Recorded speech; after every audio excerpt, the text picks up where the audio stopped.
Chicago, one of America's great summertime cities. And without question, one of America's great sports cities, too. One of the newest stops on that summer sports scene is the Chicagoland Speedway, just 10 years old, where once a year summer's sizzle takes on a new meaning, blazing fast speeds. This mile and a half has produced 4 first-time winners in its brief history. But lately, the favorites have been keeping the underdogs at bay. Racing's Boys of Summer +1 steam into Chicago for a fast Friday night. The sun is setting, the lights are on, and the green flag awaits. T-minus 10, 9,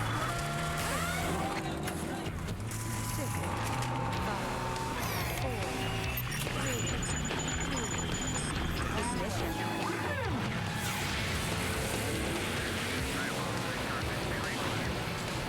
ESPN welcomes you to NASCAR Countdown as the 2010 NASCAR Nationwide Series reaches its halfway point with a 300-mile run at the Chicagoland Speedway in Joliet, Illinois. This beautiful track, 39 miles south of downtown Chicago, is shimmering in the late stages of a beautiful July day. 84 degrees this afternoon, yielding to a very pleasant evening for the Midwestern race fans. For the racers, they compete tonight on a very fast mile and a half that's been very friendly to surprise winners over the years. But in recent times, it's been the group led by former Redskins coach Joe Gibbs that's taken home the trophy from Bears territory. 4 times in 8 tries, the Chicagoland Speedway has produced a first-time winner. No driver who has led lap 1 or lap 2 of any of the races here has ever won this race. Joey Logano reeled him in. Logano to the #1 spot. He's never run here before, and check him out like he's been racing here all his life. How good is Joey Logano? We are about to find out. Logano briefly stuck in the middle. I think Joey Logano's got something for Kyle Busch. Try to stay to right front a little bit, or I go for it. You're going to win this race. You got it. Logano by Kyle Busch to reassume the lead. I can't believe it, dude. He's driving away from me. Joey Logano, they gambled by staying out on that final caution. And scored for the 3rd time in 2009.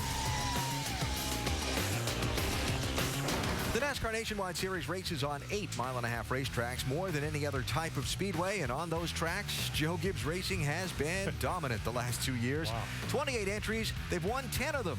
10 for 28, that's pretty good. They've led 62% of the possible laps. They've won 7 of the last 8 on mile-and-a-halves. The 2 Gibbs cars, driven by Kyle Busch and Joey Logano, start 8th and 5th tonight. Vince Welch is with the defending race winner.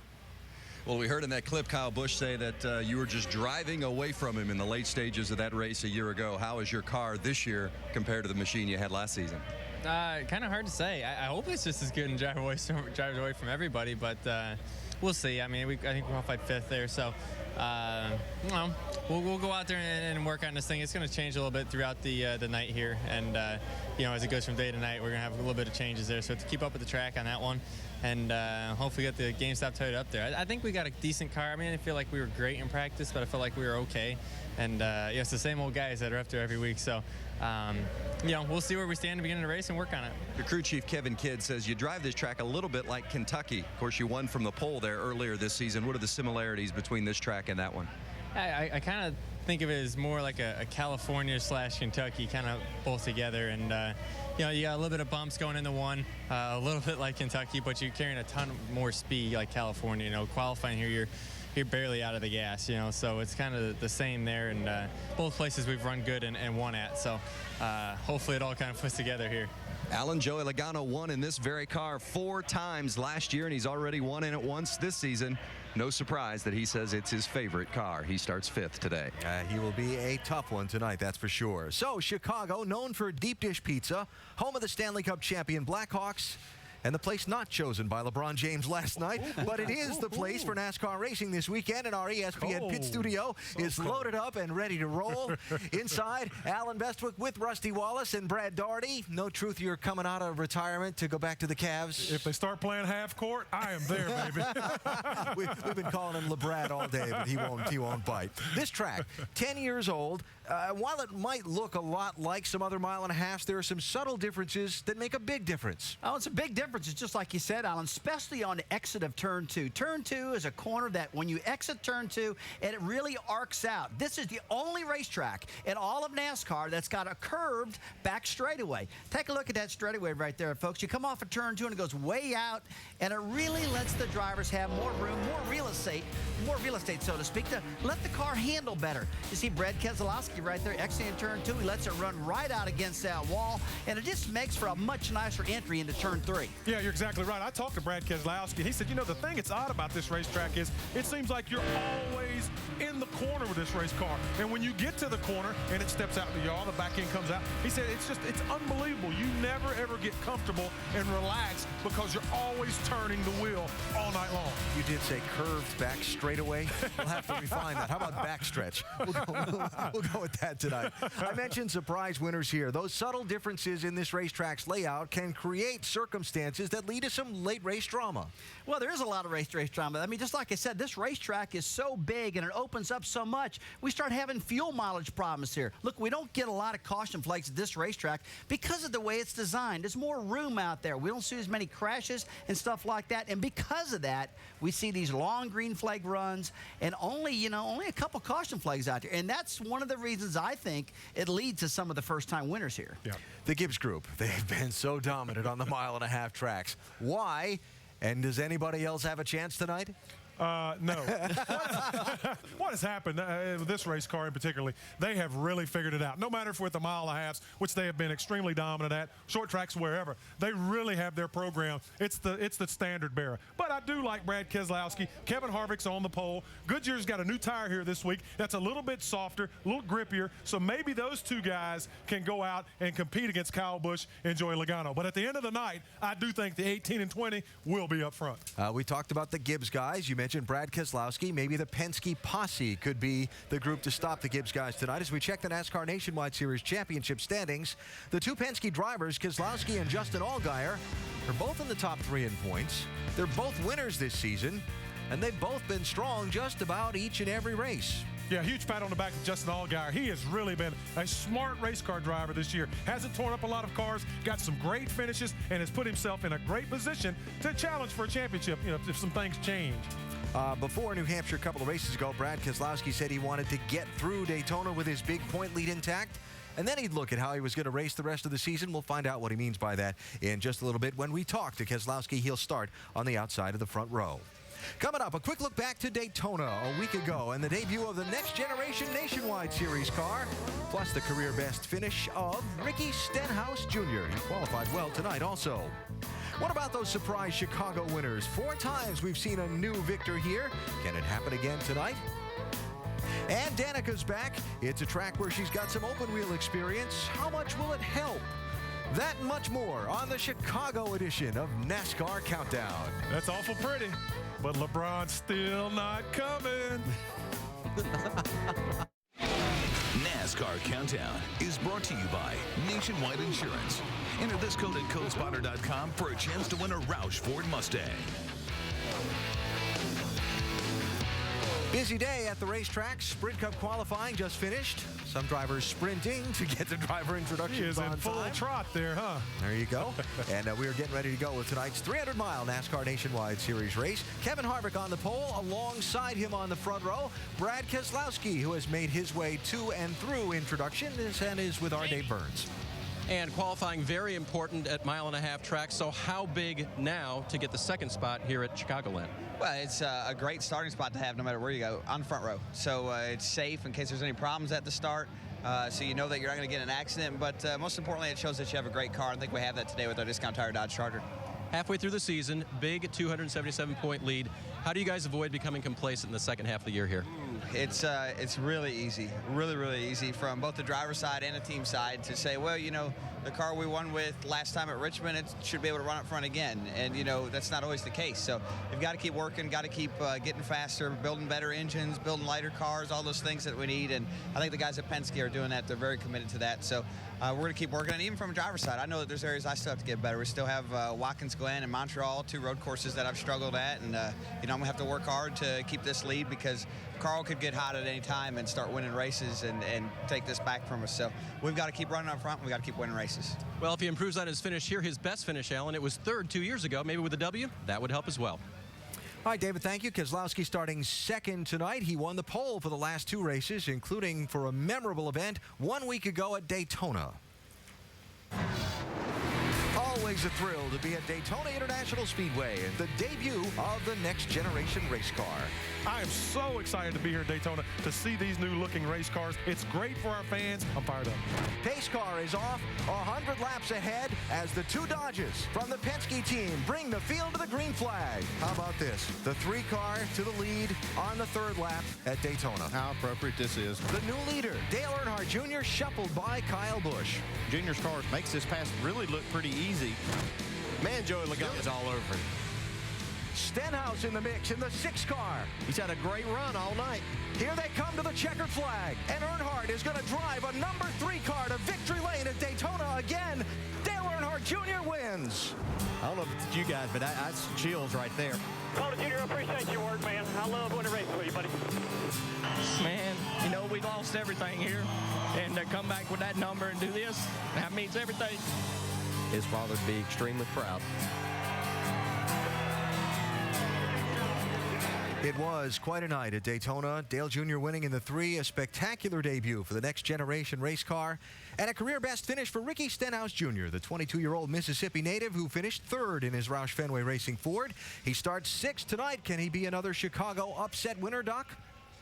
Well, and after 5 DNFs early in the year, Ricky Stenhouse last week, as you said, became the first rookie to get a top 5 finish in 2010. What turned it around the last couple of weeks for you?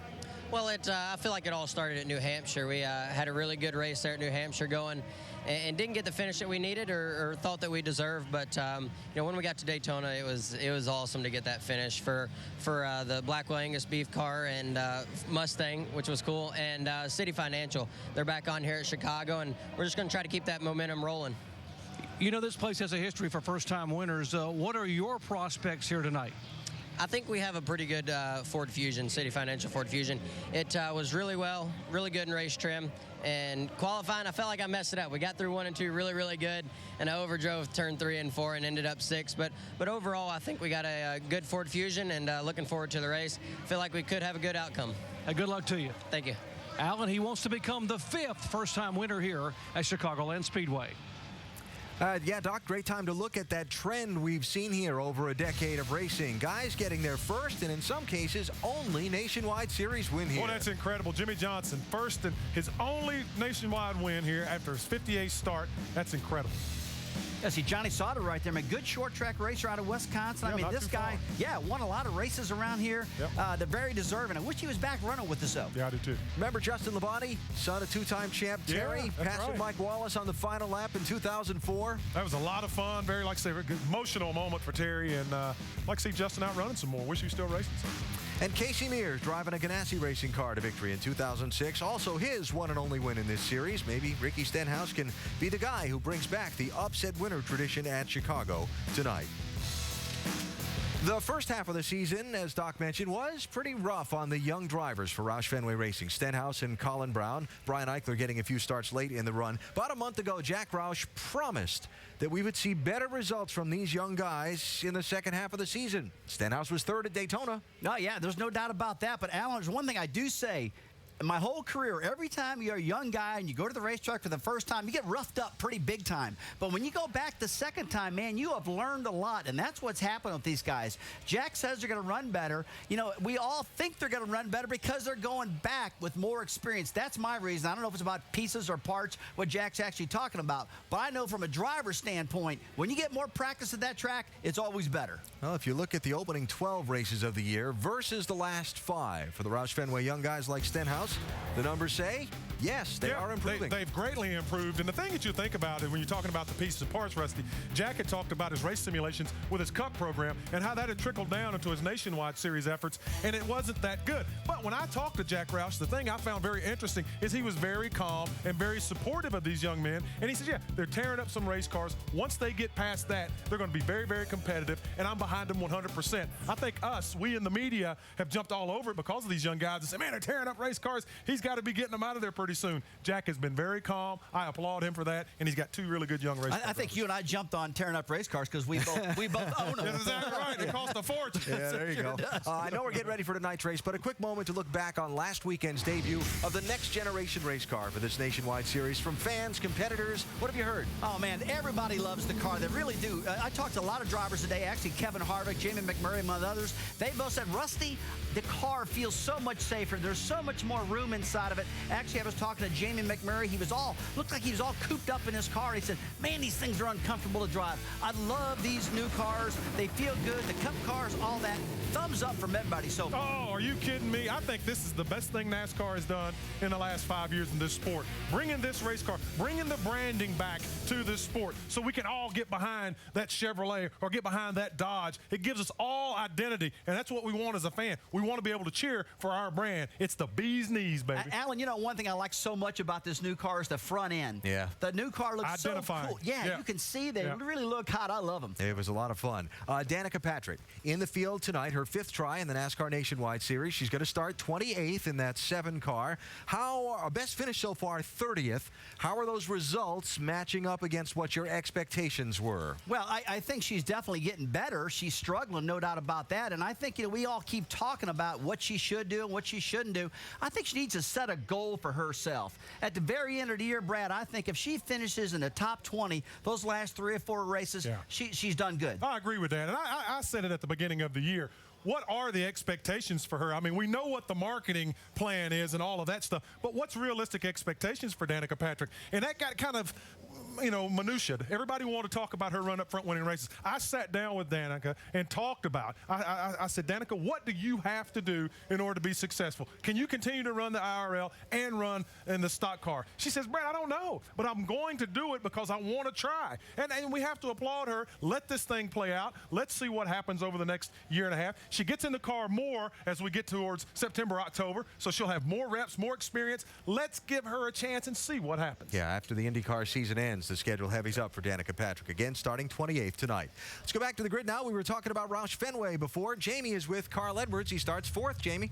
On the nice little ride around here, Trevor Bayne to my left, Carl Edwards. Now, this is a track Carl Edwards has never won at, or Roush Fenway in general, Carl. And, you know, when we come here, people always talk about how this is not a traditional 1.5-mile track. How so?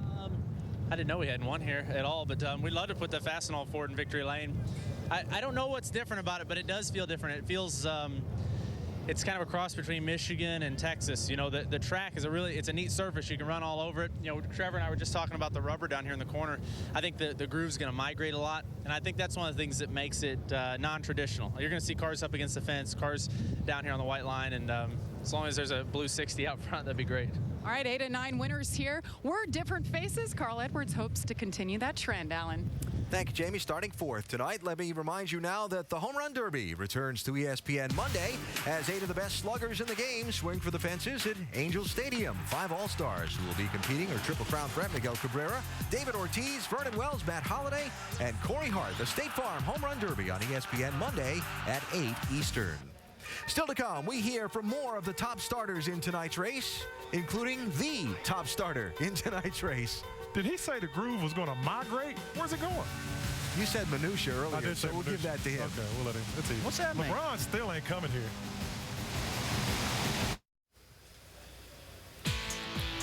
Getting ready for race number 18 of the NASCAR Nationwide Series season, 300 miles at Chicagoland Speedway. We are 22 minutes and counting from the green flag.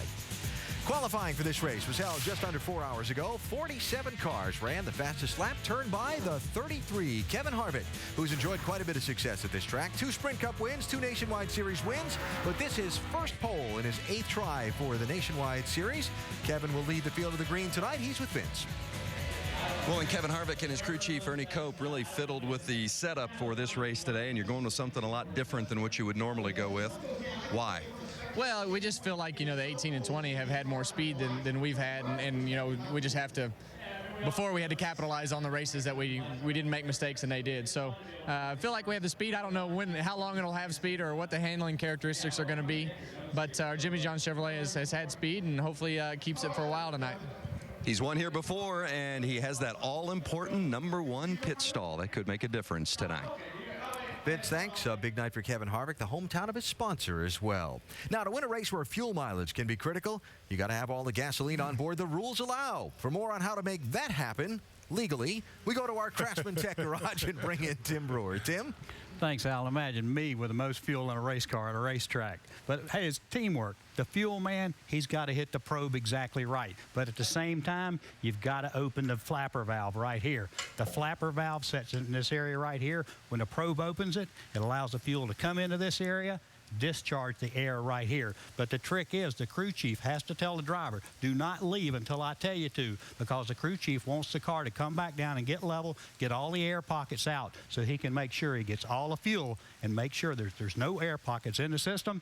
That might get you to the start-finish line first, Alan. In the legally allowed amount of fuel line, Tim. Thank you very much. Our J-Ski news and notes now. Braun Racing's appeals of the fines for their Nashville tire swapping penalties between the 10 and 38 cars denied by the National Stock Car Commission. Commission saying the fines consistent with the infraction. 2 crew chiefs penalized for Daytona violations. Curtis Aldridge, crew chief of the 49 team, fined $10,000 for improperly attached weight. That ballast came out of the car and caused the big Daytona practice wreck you were about to see. Gary Showalter, crew chief of the 40 team, also fined $5,000 for a carburetor venturi height violation. And the NASCAR Teams Licensing Trust has been formed, partnering NASCAR and teams representing more than 30 drivers to consolidate, simplify, and move forward the merchandising and licensing business side of this sport. All right, a couple of other things to touch on before we go and get down for the opening ceremony. Morgan Shepherd will be driving a Richard Childress Racing 21 car this week. The quick take on a complex story. Childress entered the 21, lacking sponsorship, decided not to race. Morgan, not in the top 30 in owner points, lacked a guaranteed starting spot, wanted to put 21 on his car. But to make that legal, had to have a Childress car, Childress team. So Richard sent a car and an engine and some people up. Morgan drives a 21 car tonight from 40th. Also new tonight, after a month away, Jamie McMurray's in the 88. And he is flying, too. I talked to him this afternoon. He said, man, this car really handles good. He's qualified good, and he is ready to go. McMurray is fast. And by the way, he's on the pole for the Cup race, too. Talking about fast, you got to be fast to do that. Jamie did a great job. Should be fun. He can get up there and mix it up with them. Shelby Howard qualified 10th. Good spot for him. Let's see what happens with these guys tonight. Also different tonight, we mentioned the track where Roush Fenway Racing has never won. And David Ruderman in the number 10 Braun Toyota, his 3rd Nationwide Series race of the year. Just some of what's a little different as we go racing in Chicagoland. A splendid summer evening in Chicagoland. The always enthusiastic Midwestern fans have wrapped up the tailgating. Now they're ready to enjoy a fast Friday night of action as the NASCAR Nationwide Series competes at the Chicagoland Speedway for the 10th time. Sunset's still officially about an hour and a half away, but the transition from day to dark already beginning as the sun heads behind the grandstands. It's just one of the challenges these drivers and teams will face through the course of the race. Let's go trackside for the opening ceremony. Ladies and gentlemen, please rise and remove your hats as Instructor Staff 2nd Battalion, 24th Marines present our nation's beautiful colors. Please remain standing as Director of Raceway Windy City Ministries, Greg Spoelstra, offers tonight's invocation. Shall we pray? Dear Lord, we just thank you for who you are and what you've done for us, Lord, for offering us your Son. And Lord, we just thank you for this beautiful evening. What a great night to enjoy this time. And Lord, it's only because of the troops that you've given us around the world to protect us that we can be here. Lord, we ask for safety for the drivers, for the fans, for the crews, for the safety crews, everyone involved, Lord. Just help us to have a great night, and we give you all the praise and the honor and the glory. In your name, amen. Thank you, Glenn, and thank you to our proud Marines. In honor of our troops, please place your right hand over your heart as Paul McCoy of 12 Stones performs our national anthem. Oh, say, can you see by the dawn's early light what so proudly we hailed at the twilight's last gleaming, whose broad stripes and bright stars through the perilous fight, oh, the ramparts we watched were so gallantly streamed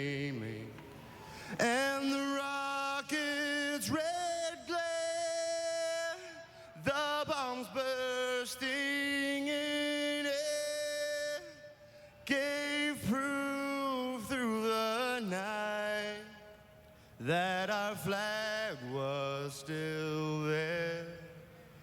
Oh, say does that star-spangled banner yet wave for the land of the free and the home of the brave.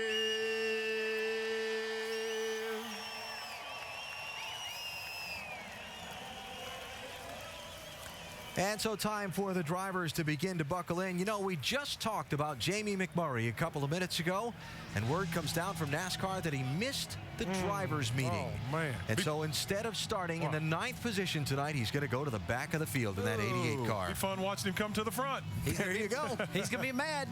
A lot of work to do when the engines fire at Chicagoland next. NASCAR Nationwide Series at Chicago is brought to you by Comfort Suites. When business travel leaves you drained, recharge with Comfort Suites.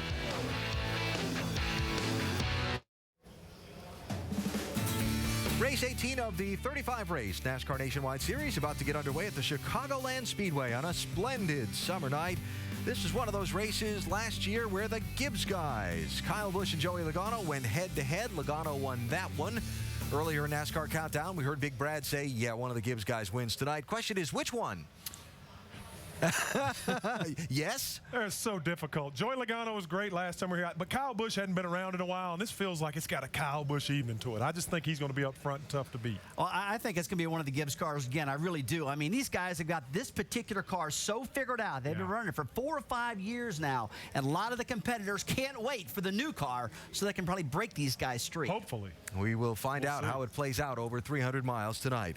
So with race 18 of 35, we're making the turn, if you will, from the front half of the schedule to the back half of the NASCAR Nationwide Series, a line on which we make the turn up to the broadcast booth, where Marty Reed, Dale Jarrett, and Andy Petrie are ready to call the race, score things as they go, maybe keep score in pencil like they do on the golf course, gentlemen. No eraser allowed, though. Hey, let's talk a little bit about trends, Alan, because one of the interesting ones is that in the 10 prior races here, the front row, first or second, has never won this race. Well, I think Keselowski and Harvick are hoping that doesn't apply tonight, but I think what it says is that it's qualifying and racing here are two different animals, and especially when we run this night race, I think the track is a lot different. So maybe, you know, having the fastest car in the daytime in qualifying doesn't carry over to having the best car when it comes down to the end of the race. Yeah, well, it sounds like the guys in the pit studio are saying that trend's going to continue because they've said the Gibbs guys are going to win. But I think our points leader, Brad Keselowski, may have something to say about that here tonight. One of the other interesting trends is that 4 times out of 10, the winner has never taken the lead until the last 50 laps or fewer. Yeah, one thing that kind of drives that is a car can be really good most of the race, and that crew chief and team is somewhat reluctant to make changes on that car. You get out there and you lead and you say, okay, I don't think I want to mess this up, so you don't change and keep up with the racetrack. This track does change as it cools off, so that may be why that trend is in place. Yeah, and you know, somebody that I like that bucks that trend a little bit, that's out front a lot, and we're talking about the Gibbs guys again, but Kyle Busch is not afraid to continue to work on his race car. They seem, even if they've got a 10-second lead, they're making air pressure or wedge adjustment, something to make sure that they stay ahead of their competition. We'll see how that works tonight. Sometimes it bites them, though. They make that wrong adjustment and cost them the race. We got about 15 seconds. Going to put you on the spot. How about a first-time winner, if we have one? Trevor Bayne? Trevor Bayne would be my pick. He's qualified up front. Yes, Ricky Stenhouse Jr. is qualified up front. All right, let's go trackside because it's time to get race 18 underway. Chicagoland Speedway. Please welcome Executive Vice President, Chief People Officer, Bob Ravener, as he delivers the most famous words in motorsports. On behalf of the 80,000 employees of Dollar General, drivers, start your engines. Crank them up, gang. Fired up. Fired up there, bud. Go ahead, crank up here, gang. All right, buddy, you can crank it up. Crank it up. Get the power up. Second groove, you can see where it rubbered up.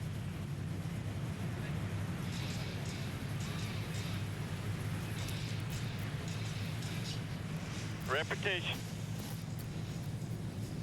Well, we talked about the fact that we've had 4 different first-time winners as the 43 engines come to life down there on pit road. And our in-race reporter, could he potentially be the 5th first-time winner at Chicago? Well, let's talk to him. He's going to be on the radio with us tonight. DJ, it's all yours.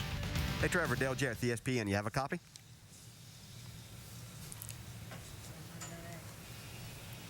One. Let's see. He's 2, talk to me. getting buckled. Hey, Trevor, Dale Jarrett, the ESPN. You have a copy? I do. You got me, Dale? I sure do, buddy. Hey, our first question tonight comes from our ESPN mailbag, and Austin in Starkville, Mississippi asks, you had some really good finishes in the current car before Daytona. How is your team prepared to regain that momentum at Chicago? Oh, man, we had a strong run at Daytona. I know the results don't show up, but we've really been building on this momentum the last few weeks. An 11th place finish, a 10th, a 5th, and then we ran top 5 there for a while at Daytona. So I really think we have a lot to build on here at Diamond Walter Prayson. And on the bright side, man, our Toyota's good today. This Aaron's Dream Machine's been strong in practice, qualified 3rd. So hopefully this track will free up a little bit, and that'll help our tightness that we fought in practice. Hey, Trevor, just like you said, you qualified great, but my question is, your practice was during the day. You're a young man that doesn't have a lot of experience in these cars and at these racetracks, so how do you go about adjusting, making the proper adjustment, and getting your car ready for this racetrack at night? Well, really, since I don't have that experience at tracks like this, I just really go back to the notes from previous races. I did have the opportunity to race here last year, and I went back and looked at how the track really tightened up. And, Jerry Baxter worked with me on that, or freed up, I'm sorry. We started a little bit tight, and the car got freer as the race went on. So we ended practice a little bit tight in the center. We could never really get rid of it because the track was so greasy and the rubber was laying down. So hopefully this nighttime track, the temperatures are cooling off, and hopefully that'll just free our car up just right where we need it. All right, Trevor, thanks for talking with us. Maybe you can be another one of those first-time winners here tonight. Now Andy's going to talk to your crew chief, Jerry Baxter. That sounds good. Thanks, Dale. Hey, Baxter, you got a copy? Andy Petrie in the booth. Yeah, go ahead, Andy. Hey, Jerry, this racetrack is notorious for having a lot of green flag runs and sometimes coming down to fuel mileage. A couple questions. Are you prepared for that? And are you preparing for that scenario? And how do you feel you're going to stack up if you do? Well, it looks like we go about 62 laps on a tank of fuel here. That was off our practice run. Once the race gets going, you can usually, pick up a little bit more than that. So just got to keep in the back of our mind the whole time about green, white checkers and see how it all unfolds. Definitely a lot of green flag racing here, though. All right, Jerry, if you go 62 laps, you'll be the man, I think. So good luck tonight. All right, thanks. All right, and our in-race reporter over the wall for us will be the rear tire changer for the 99. There he is, Lee Cunningham from nearby Forreston, Illinois. And got a question for you, Lee. We've talked about how it affects the drivers out on the track, but how does transitioning into the dark affect you guys on pit road? We built some. We got spring rubbers in the rear springs that I can either put in or pull out, depending on what Trevor says the track's doing. And if I do that, then I'll take you along with me, and we'll either put them in or take them out. That's a pretty major adjustment. I hope we don't have to do it, but if we do, then we'll be ready. Well, I'm noticing the adjustment you have for nighttime right on your helmet. Those lights. You got better lights than we do in the booth, man. I sure do. I shouldn't miss anything right here. All right.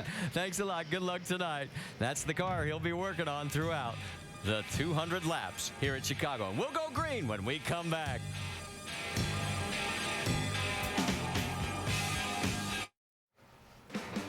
Back here at Chicagoland Speedway, where we're getting ready to go green. Let's set the starting field across the top of your screen. Also point out 4 did not qualify. Jeremy Clements, Jennifer Jo Cobb, Brian Keselowski, Kevin Hamlin. 6 to the rears, the most of the year. You already heard about Jamie McMurray missing the driver's meeting. Morgan Shepherd, Landon Castle missed driver intros. Richardson McDowell had engine changes. Johnny Chapman had illegal adjustments. Let's take a look at our onboard cameras. You already talked with Trevor Bayne. We've also got Danica Patrick, Justin Allgaier, Reed Sorensen, Kevin Harvick, Stephen Wallace, Joe Nemechek, and Jamie McMurray. Time for final reports from pit road. Jamie, you're up first. Well, Marty, Danica Patrick is back in the field, and she has had the toughest 3 weeks of her career. She's gone back and forth from an Indy car to a stock car, from a road course to short tracks, and now she's on an intermediate track. The good news for Danica, she grew up here in Illinois, and she's been here in an Indy car. The bad news, after practice today, she said this track is completely different in a stock car. Her learning curve continues. She starts back in 28th. Doc? Well, Jamie, keep an eye tonight on the one car driven by Ryan Newman. Now, Ryan has driven 3 nationwide races this year for James Finch, with top 10 finishes in all three. In fact, he's had 2 top 5s in this car he is driving tonight. Now, he's never won at Chicagoland, although he's sat on the pole twice, holds a qualifying track record, and has led the most laps in this race twice. No, by the way, today, he was the fastest car in the final practice session. Dave. Doc, tonight's race is the 7th of 9 scheduled for Jamie McMurray in the number 88 car. Now, after missing that driver's meeting today, you might wonder, how is he going to get back from the back of the field up to the front of the field? Well, twice this year in his first 6 starts, he started outside the top 20, and he drove it to a top 5. They can only hope he can do the same tonight. Vince? Kyle Busch was runner-up to his teammate Joey Logano in this race last season, and Busch said the difference was the fact that his car was so loose going into the corners, he couldn't attack those corners and drive off. Crew chief Jason Ratcliffe said he spent all week long looking for a solution and says he found 2 or 3 items that he believes is going to make their car more secure going into the corner today. If so, Kyle Busch will be able to attack, and that may be bad news for the rest of this field and good news for the 18. Marty? All right, thanks, Vince. Let's take a look at our race analysis because we will be going around this 1.5-mile oval, a total of 200 laps for 300 miles. Pit road speed is 45 miles an hour, and now you know why Andy said that Mr. Baxter could be the hero of the day if he can go 62 laps. Remember last year's race? A couple of guys named Newman and Keselowski ran out of fuel on lap 58, so we'll have to wait and see what happens. Also, I misspoke. It's not an illegal adjustment. It's an unapproved adjustment. Don't want to make it sound like they did something. Yeah, but they legal, just, well, yeah, but we don't want to get them in too much trouble. No, they're not in trouble. So lights are out on the pace car. It's turning down pit road. 43 cars coming to the start. Kevin Harvick, Brad Keselowski trying to snap this streak that the front row has never won here in 10 races in the NASCAR Nationwide Series. And the midpoint season is about to begin as the back half of this season is now green.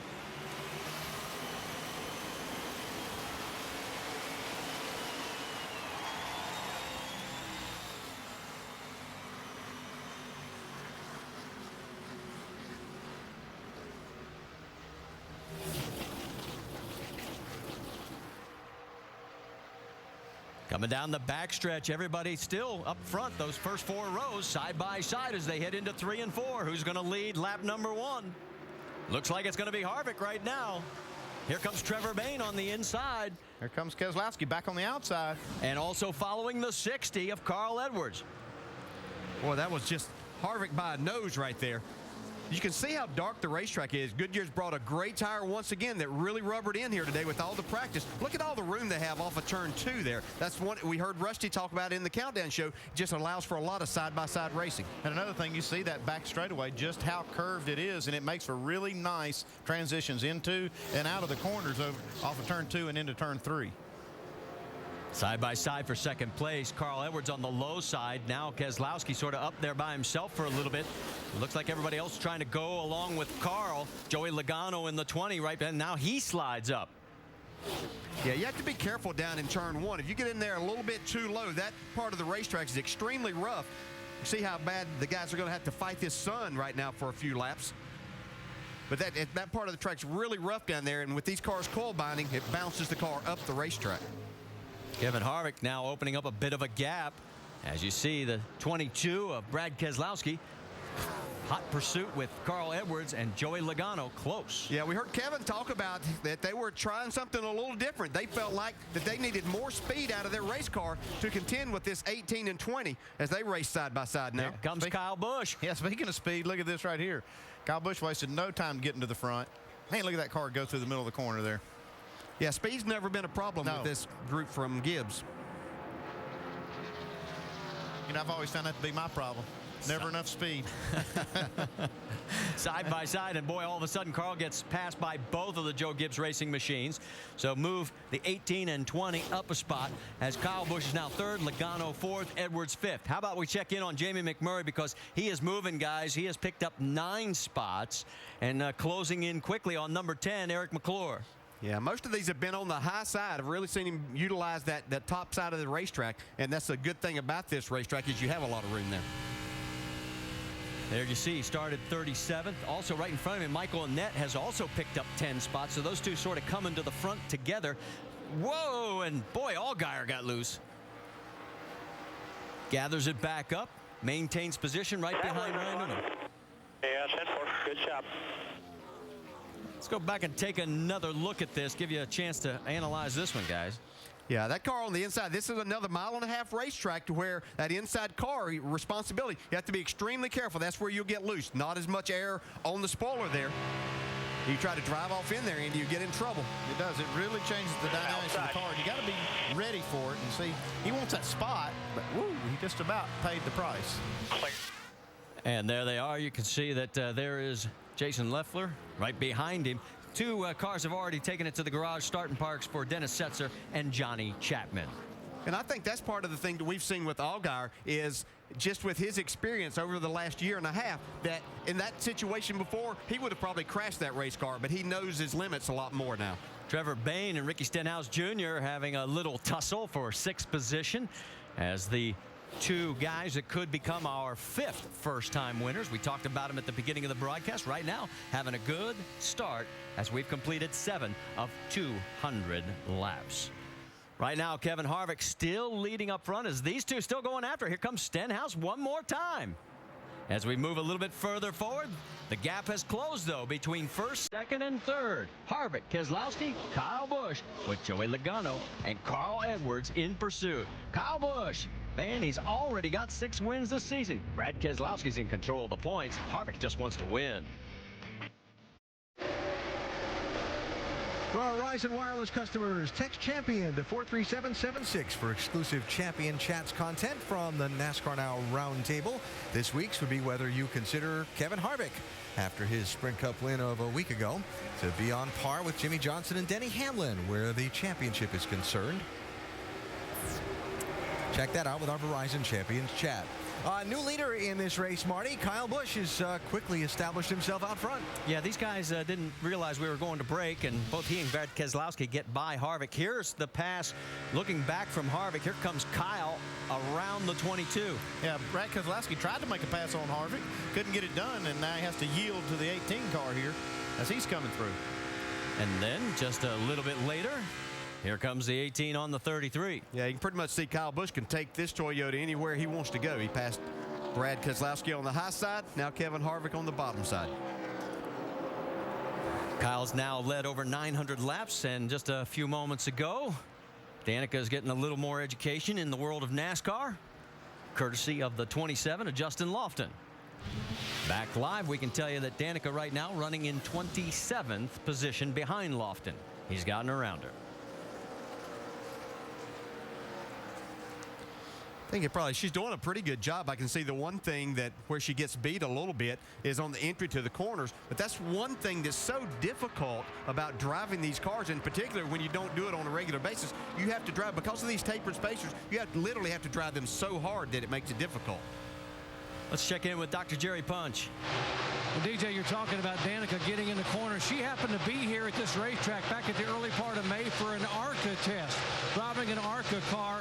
And through the afternoon, the one thing they worked on was her entry into the corners. And over a period of a couple hours, she improved so much that Tony Eury Jr. said, I wish we could have done this over in NASCAR with a NASCAR Nationwide car, because she got so much better at a track she felt comfortable with in an Indy car, but was a total stranger in a stock car. So certainly getting comfortable getting in the corners here has helped her a lot. And she's holding off Mike Wallace right now for that spot. Battle for 8th is about heating up. You got Trevor Bayne, Jason Leffler, and Justin Allgaier. Here comes Leffler underneath the 99. Heading down into the corner. Allgaier looking like he'd like to get into this as well. And look out, here comes lap traffic of Robert Richardson. He had an earlier pit stop. He is now several laps down, 3 down in fact. Yeah, that was really, Trevor Bayne looks like he's struggling with his car just a little bit, and that was a smart move right there instead of pressing that issue to let the 38 of Jason Leffler go on by, and now Allgaier's gone by also. Here comes Colin Brown to get also into this mix, so those 4 getting around Robert Richardson safely. Let's also update you on Michael McDowell. He's 41st right now, 4 laps down. He had an electrical problem, then he got a speeding ticket. So that's his issue.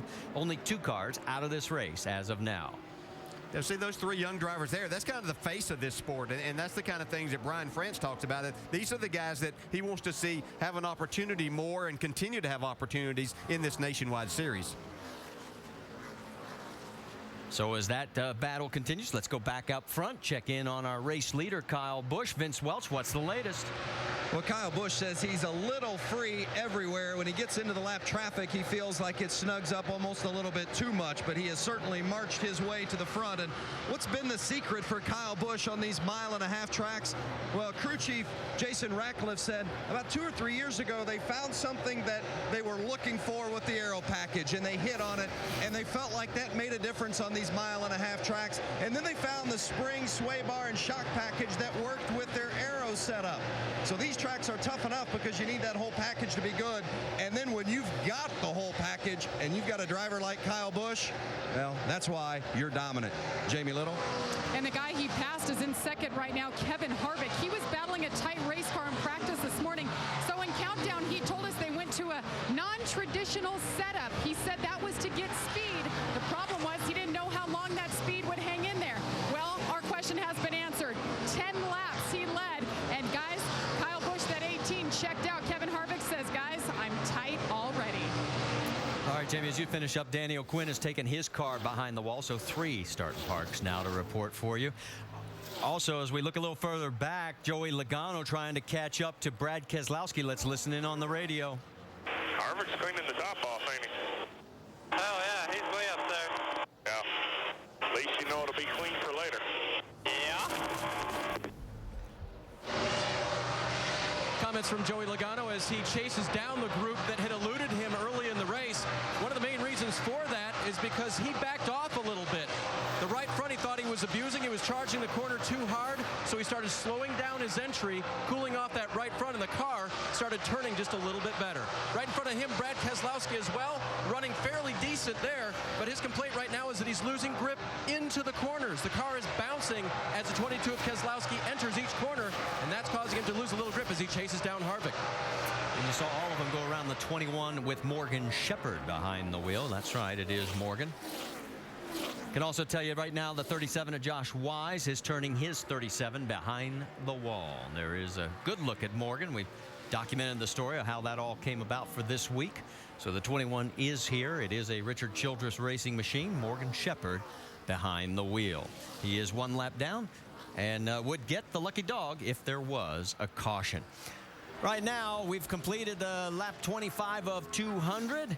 And we've got Kyle Busch in front by 2 seconds over Kevin Harvick.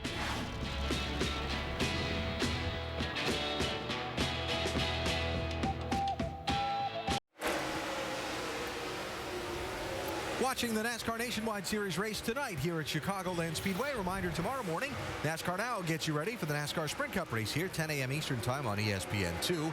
Drag racing this weekend, the NHRA Northwest Nationals from Seattle. Qualifying tomorrow, 11 Eastern, ESPN2. The final Sunday, 11:30 Eastern, ESPN2. And next weekend, Sprint Cup Series off, Nationwide Series on to Gateway, just outside of St. Louis. Next Saturday, our coverage at 7 Eastern on ESPN2. We hope you'll be with us for that next Saturday. Kyle Busch moved up from 8th starting spot to take the lead at lap number 10. He's out in front of Brad Keselowski by about 2 9/10 seconds. Harvick, Logano, Edwards make up the rest of the top 5 spots. Pretty early in the going here, and transition, something that's happening right now, Rusty. Yeah, big time transition, Alan. All these guys have practiced during the day and they're racing here at night. This track is getting cooler. And one thing I'm really noticing, Kevin Harvick's running really high in this racetrack. This groove is getting wider and wider. And later on in the race, I really think you're going to see this top groove come in, more passing after we start having these pit stops. And one person you're noticing, Brad, is somebody we talked about on Countdown. Yeah, Ricky Stenhouse. We really got to give him an attaboy. He has stayed within that top 10. He's running 6th currently, doing a great job. He's got himself a good race car. He's not banging up fenders or anything like that, just riding at a good spot, trying to get himself a good finish for this evening. He's doing a great job. And wondering if, again, that big Daytona finish of a week ago would be the confidence boost that propels him on to better things this year, racing for that spot with Jason Leffler now. Doc, nice job by the driver of the 6 so far. It is an amazing turnaround for Ricky Stenhouse, exactly what you're talking about. This rookie driver could not catch a break early in the year. He had 10 finishes of 28th or worse in the first 15 starts, and then he said, I got some confidence at New Hampshire. The last half of that race, I realized I can drive a race car. He goes to Daytona, qualifies 1:35.6, finishes third, and he is a very confident rookie here today, and a very wise rookie, letting the 38 car go by just to find him a solid place to race. Marty? And Doc, of course, this was the first race this year. They've been in the top 30 in owner points, didn't have to sweat out qualifying. And it looks like Danica Patrick is about to become the next victim for Kyle Busch. She is running 26th, and he is closing fast. Yeah, but she's been racing hard. She was racing Joe Nemechek quite a few laps there for position, and now they've got the leaders bearing down on him. Still holding him off so far. Yeah, you can see she got off of that second corner really well.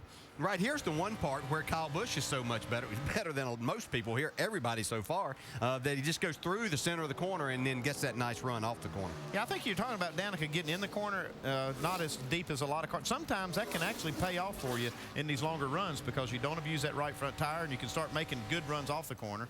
So she's getting faster as she's going here. And let's also update you on a couple other cars. David Gilliland's our 5th starting park that's out of the race. Kevin LePage is off track right now, and Mark Green has pulled his car towards the garage. And how about the 88? Biggest mover of the race. Jamie McMurray started 37th. He is now running 19th, guys. He's trying to make up for missing that driver introduction. Doc, you've got more? Well, what Andy was talking about is that Pops Urey, Tony Urey Sr., the crew chief, is not intimidated by anyone, including a NASCAR Sprint Cup driver like Jamie McMurray. He likes having Jamie in the car, but Pops was very upset that his driver missed the driver's meeting and had to start at the back of the pack. Jamie sensed how frustrated his crew chief was and said, I'll make it up to you. And indeed, that's exactly what he is doing. They made a wholesale change on this car just prior to qualifying. A shock change, and Jamie said he could drive it wide open around this racetrack, and he's proven it right now. Well, 3 of his 6 prior starts this season, he started outside the top 20. He finished 3rd in 2 of those, so keep an eye on the 88. Yeah, it was just a shame they had a nice qualifying effort, so it's a shame. But the guys are, and the rest of them made the drivers' meeting, but these guys have had an extremely long day here. They started early, the ones that are the Cup drivers that are doing double duty. So he was probably, I'm sure he got caught up trying to get a little something to eat and relaxing a little bit, and just sometimes time gets away from you, but he's doing a great job on the track here. Yeah, I said driver introductions. Actually, the driver's meeting that he missed, but, man, you don't want to make Pops mad. No. That's why he's out here driving so hard. Look at him. Look at him go. 14 double duty drivers as he's going underneath the 66. Stephen Wallace, that is for 18th on the track. Stephen was teasing him in qualifying about the Suave sponsorship. He says, what is that, Suave? All right, pit stops are going to be coming around the corner here not too soon. Remember, windows about lap 50 to 55. There's your top 5 after 39 of 200 laps. Kyle Busch in a familiar spot up front. We told you the pit stops are just around the corner. Some of the crews getting pumped up. Others actually mentally rehearsing what they're going to be doing. Others physically rehearsing. Let's reset it for you if you're just joining us here at Chicagoland Speedway. We've had our race leader right now, Kyle Busch. We've had 2 different leaders. Brad Keselowski, our points leader, is currently 2nd. Jamie McMurray, the biggest mover, he is now up to 17th. He's picked up 20 spots. And our highest running rookie, you saw there, Ricky Stenhouse Jr., running in 7th. We have a total now of 21 cars on the lead lap. Parker Kligerman was the last to go a lap down. And let's get an update now on the 22 of Brad Keselowski. Dave Burns.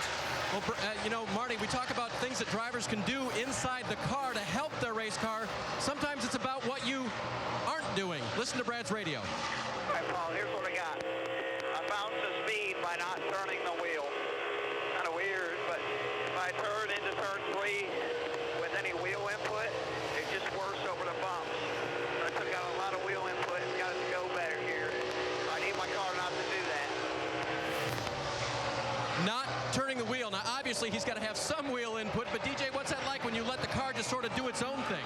Yeah, and it's one of the things that you can do, and if you don't load that right front, then you're not going to get as much bouncing, so you can drive it either straighter in the corner or do what Brad has done here, and we see moved up the racetrack, so you don't have to turn the wheel as much when you move up there. You utilize the banking more. Yeah, one thing I like is that Keselowski will search around that racetrack and find what his car wants. He's not going to be dissatisfied for what it's doing. he'll try to make it better. It's a good battle right here with Ryan Newman. Stenhouse right here trying to pass some lap cars. Yeah, now the lap traffic of Eric McClure is going to hurt him. He had the pass, but then all Newman says, I think I've got the preferred line because the lap traffic slowed him down. So the experience for Ryan Newman pays off as he's now looking at the 87. Now move a little bit further forward to the field, and you've got a nice battle with Joey Logano going around Kevin Harvick. I've been watching this 20 car, and I think he's just using this part of the race to kind of assess what he's got with his race car, where he's going to be running, and what he wants done to it. I really believe he's going to be a factor when it comes down to the finish. Yeah, as you watch the lap times on a consistent basis when there's no traffic, his are really the times that kind of mirror his teammate Kyle Busch. The other guys are still off about a tenth or tenth and a half. And there's the gap. As you can see, the 22 is well ahead of him, a full corner as it is, and that's some lap traffic that Keselowski's coming up. Another guy that's interesting as we watch these guys come through. Let's set it for you. It's Kyle Busch, Brad Keselowski, Joey Logano third, Kevin Harvick fourth, and Jason Leffler, guys, has moved his way into fifth position. So we got Joe Nemechek as a host gator. Chevy brings it into pit road. He's the first one to make a green flag stop. So you're changing right side tires right here, having a little problem on the right rear. Little adjustment. You see that wrench going in the window? Joe's struggling a little bit out there. He'd gone a lap down, so they were making a few adjustments. And we're probably going to see a lot of adjustments on a lot of these cars, even on green flag stops, Andy, because of the change of the track. Yeah, you can see just the way these guys are driving the track different. That's going to require some adjustments, I'm sure, also. So, you know, it definitely is in that transition period. It's going to put him at least 2 laps down and maybe 3, depending on how quickly race leader Kyle Busch comes around. The 30, we mentioned Jason Leffler. Guys, he's the fastest race car on the track right now. Finished 4th in this event last year. Vince? And, you know, there's been a real good combination here of this 38. Eddie Pardue has come over from the 16 at Roush to be the crew chief on this 38 with Jason Leffler, and he's really liked what he's found at Braun Racing. And he and Leffler have been spending quite a bit of time together, getting to learn one another, getting to know one another personally and professionally, finding out what they like. As you see Kligerman in on the pit stop, they really like the combination between Leffler and Eddie Pardue, starting to pay off with some good runs, having another good one tonight. As Parker Kligerman, as his stop is finished, 17.5, won't win the award. And as they continue out on the racetrack, as you can see, the 38 eating up the 33. Here comes Danica Patrick for her first pit stop. She comes off in 28th position, Doc. And first scheduled of 3 stops today for Danica. They're going to be very, very deliberate. A little bit tight in the center of the corner and a little bit tight up off. Her car started very loose, but she sat there and was very patient with the car, and it changed. Air pressure adjustment in the right rear for Danica. Also try to free it up a little bit in the center. They don't want to get it too free, though. 4 tires, top it off with Sunoco fuel. And you saw the NASCAR official waving about something on the right front. Yeah, it looks like they were struggling with lug nuts on the right front, and then an official was pointing there and wouldn't let them leave until they addressed that. Harvick's in, Jamie. And he's pitting 3 laps shorter than they anticipated. He came on the radio 1 lap ago and said, Ernie, I don't like the way this right front feels. Let's check it out. Let's pit early. 4 tires, track bar adjustment. He has been tight, and he's been losing time on the track. They're going to fill it up with Sunoco fuel. We'll see if this will pay off, and they take care of the problem. Marty? Ryan Newman is also in. Remember, he ran out of fuel at lap 58 last year. Look at the 18 on the right side of your screen. There's Newman going out. And our race leader, Kyle Busch, trying to get around Michael Annett and Stephen Wallace, putting them both a lap down. There's the 38, Vince. Well, there's Jason Leffler. We told you just a moment ago about the contact or the camaraderie between he and his crew chief, and he just told Eddie Pardue, we're pretty good. I don't want to touch it right now, so it's just 4 tires, no changes for the 38. Dave Burns. Brian Scott's car was a little bit tight in the center of the corner, so they'll make an adjustment for him. New crew chief Jeff Stankiewicz making the call there for Brian Scott on pit road right now. Brian Scott leading in the Rookie of the Year standings, but right now they're trying to turn last couple of races where they haven't been performing as well as they have wanted, and a slower stop there at 16.1. Race leader has pulled it down pit road. The 99 of Trevor Bayne, Logano's in, and we'll send it down to Dave. And when he was back in traffic, he talked about his car being quite tight, but he said clean air is a miracle. And so they made a smaller adjustment, track bar and air pressure, than they had planned on earlier. Vince? Kyle Busch, they're going down on the track bar 1 round, also making an air pressure adjustment in the left front. The car's a little free. They want it to turn just a little bit better in the 18. Brad Keselowski is still out, and we can tell you Trevor Bayne has also made his stop. He is pulling back out. Also, Jason Keller in the 35 has completed his service. And there is Jamie McMurray, Doc. Scheduled stop for McMurray, just a slight air pressure adjustment on the 88 car, the Chevy for Junior Motorsports. Jamie coming from all the way in the back of the pack, coming around the left side of the car, putting left side tires on, making sure they get it completely full of fuel. They have to make 2 more stops, so McMurray is down and away. And Brad Keselowski is also pulled in. There you see the tires going on the right side. And we already got word that the 18 was too fast entering, so Kyle Busch is going to get a penalty here while this pit stop continues. 6 is in. Ricky Stenhouse is making his stop. They're working on the left sides already, and boy, he's getting hot, guys. Look at the steam. Yeah, they'll do that sitting when you come in and sit on pit road a little bit, so everything should be okay there. But I was watching Kyle Busch exit pit road, and I made a comment that I thought, man, he looked like he was awful fast in comparison to some of the other cars he was around. Carl Edwards getting some great fuel mileage coming in on lap 59, Jamie. He's great at conserving that fuel. He stayed out to lead a lap, got 5 extra bonus points. The call is 2 rounds up on the track bar, 4 tires, fill it up with Sunoco fuel. They warned him, do not speed. They are watching, do not speed. They tell Carl Edwards as they continue their stop around to the left side, and the wrench was in the back. See if it's a clean stop for Carl Edwards, and he's down and away, guys. And that means Justin Allgaier has now cycled through to take over the race lead, but now he has pulled down into pit road to make his first stop. Willie Allen's also on pit road, we can tell you, as is Eric McClure and several others. And here comes Justin Allgaier as we ride on board, Jamie. And this 12 car has been lacking stability all day. He needs overall grip, air pressure adjustment, and track bar is the call to try to fix this car. The wrench in the rear window, 4 tires. See if Justin Allgaier, you saw the tire go over the white line there. They got it just in time. Let's see if this helps him. He has been one frustrated driver all day long, Marty. And as he comes back out, we're still waiting for Kyle Busch to serve his penalty. There goes Morgan Shepherd after his stop. And here he comes down pit road.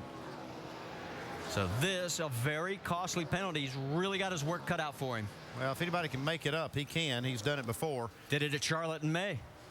Yeah, he's definitely got the car here today to make all of that happen. It just, I don't know if he lost track of what he was doing. It just, you could see the cars that he was going out of pit road with, and he was just so much faster. So, you know, sometimes you lose your focus a little bit.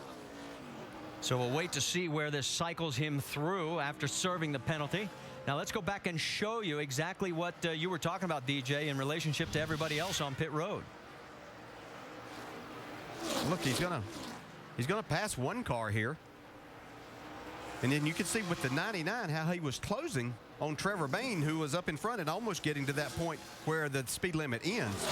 So I don't really know what Kyle may have been doing right there, but it was obvious to the eye.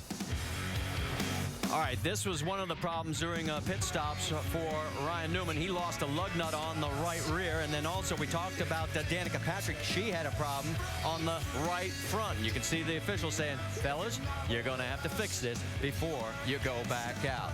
Means Danica right now is 26th position, 1 lap down. Stay with us.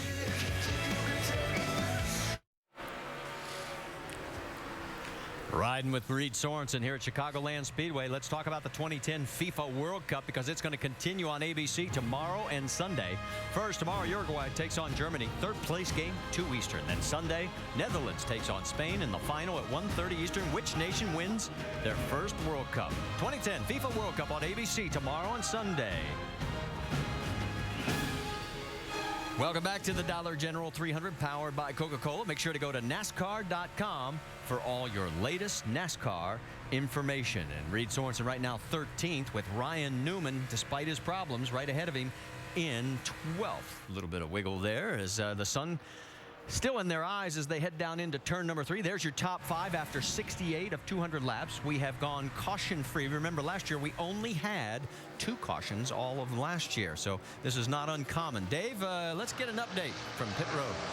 On Reed Sorensen, Marty, he started 20th and ran up to 15th, actually 14th before this round of pit stops, but he had a vibration the whole time. He couldn't figure out what it might be. He thought about stopping way early because he thought it might be a loose wheel, but it didn't get any worse. So when they pitted on lap 54, they took all 4 tires off, looked at the wheels, there was nothing out of balance there. When he got back on the track, he said to his crew, it feels darty. Something's definitely something wrong in the front end. And Marty, now they'll have another chance to look at it perhaps as we've got caution on the racetrack.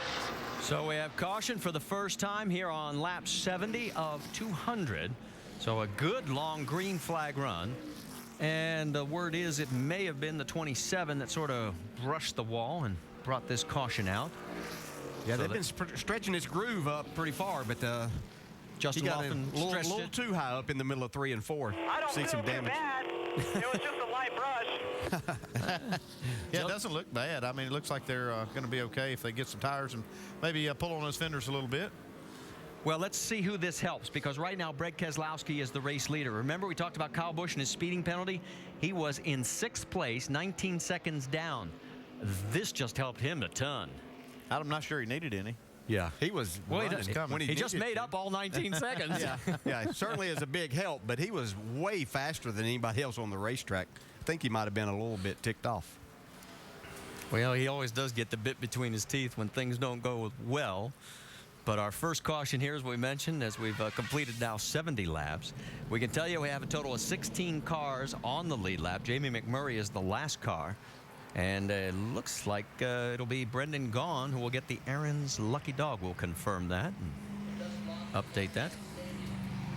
Now remember, everybody stopped roughly between laps 53 and 60. Yeah, this will set a lot of cars up. You see Danica Patrick in the 7 will probably stay out and take the wave around to try to get one of her 2 laps back. And I think you'll see maybe quite a few cars do that because we haven't run that many laps since they pitted. Yeah, the other guy's making major adjustments that the cars aren't handling very well. Well, we got a couple of takers with Brad Keselowski and Joey Logano. Vince, you're up first.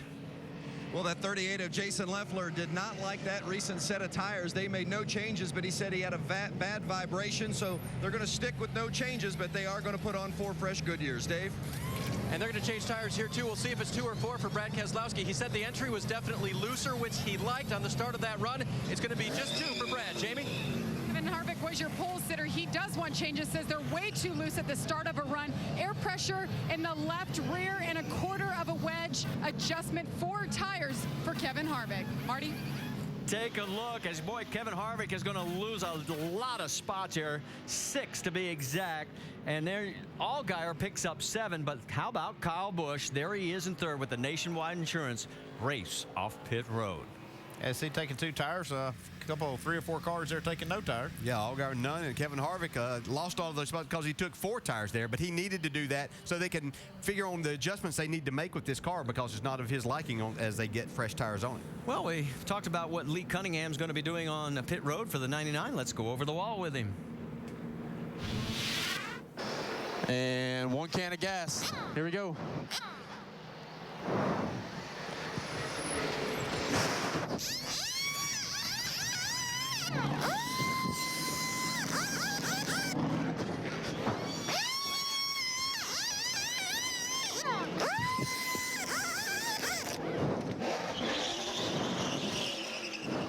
Doesn't say a lot, but he got the job done. Nicely done, Lee. Our first 93 laps last season were green. This year we make it 70 before our first yellow. Under the first caution of tonight's 300-mile NASCAR Nationwide Series race. Caution came out after the 27 brushed the wall at lap 69. An exchange of pit stops has set up a little bit interesting strategy situation with Brad Keselowski holding the lead off the set of stops.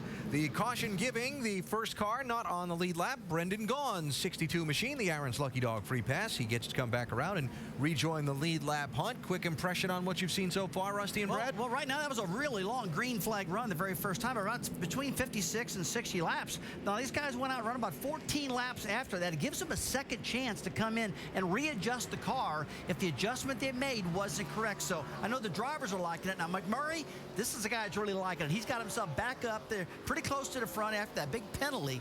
14th right now. He's got he's a little closer now. Yeah, David Ruderman made a big run. He's got himself up to 6th. Ricky Stenhouse Jr. maintains that 6th, 7th place position. He's doing a great job. Kevin Harvick had a horrendous pit stop. Cost him a lot of time. He's all the way back to 9th.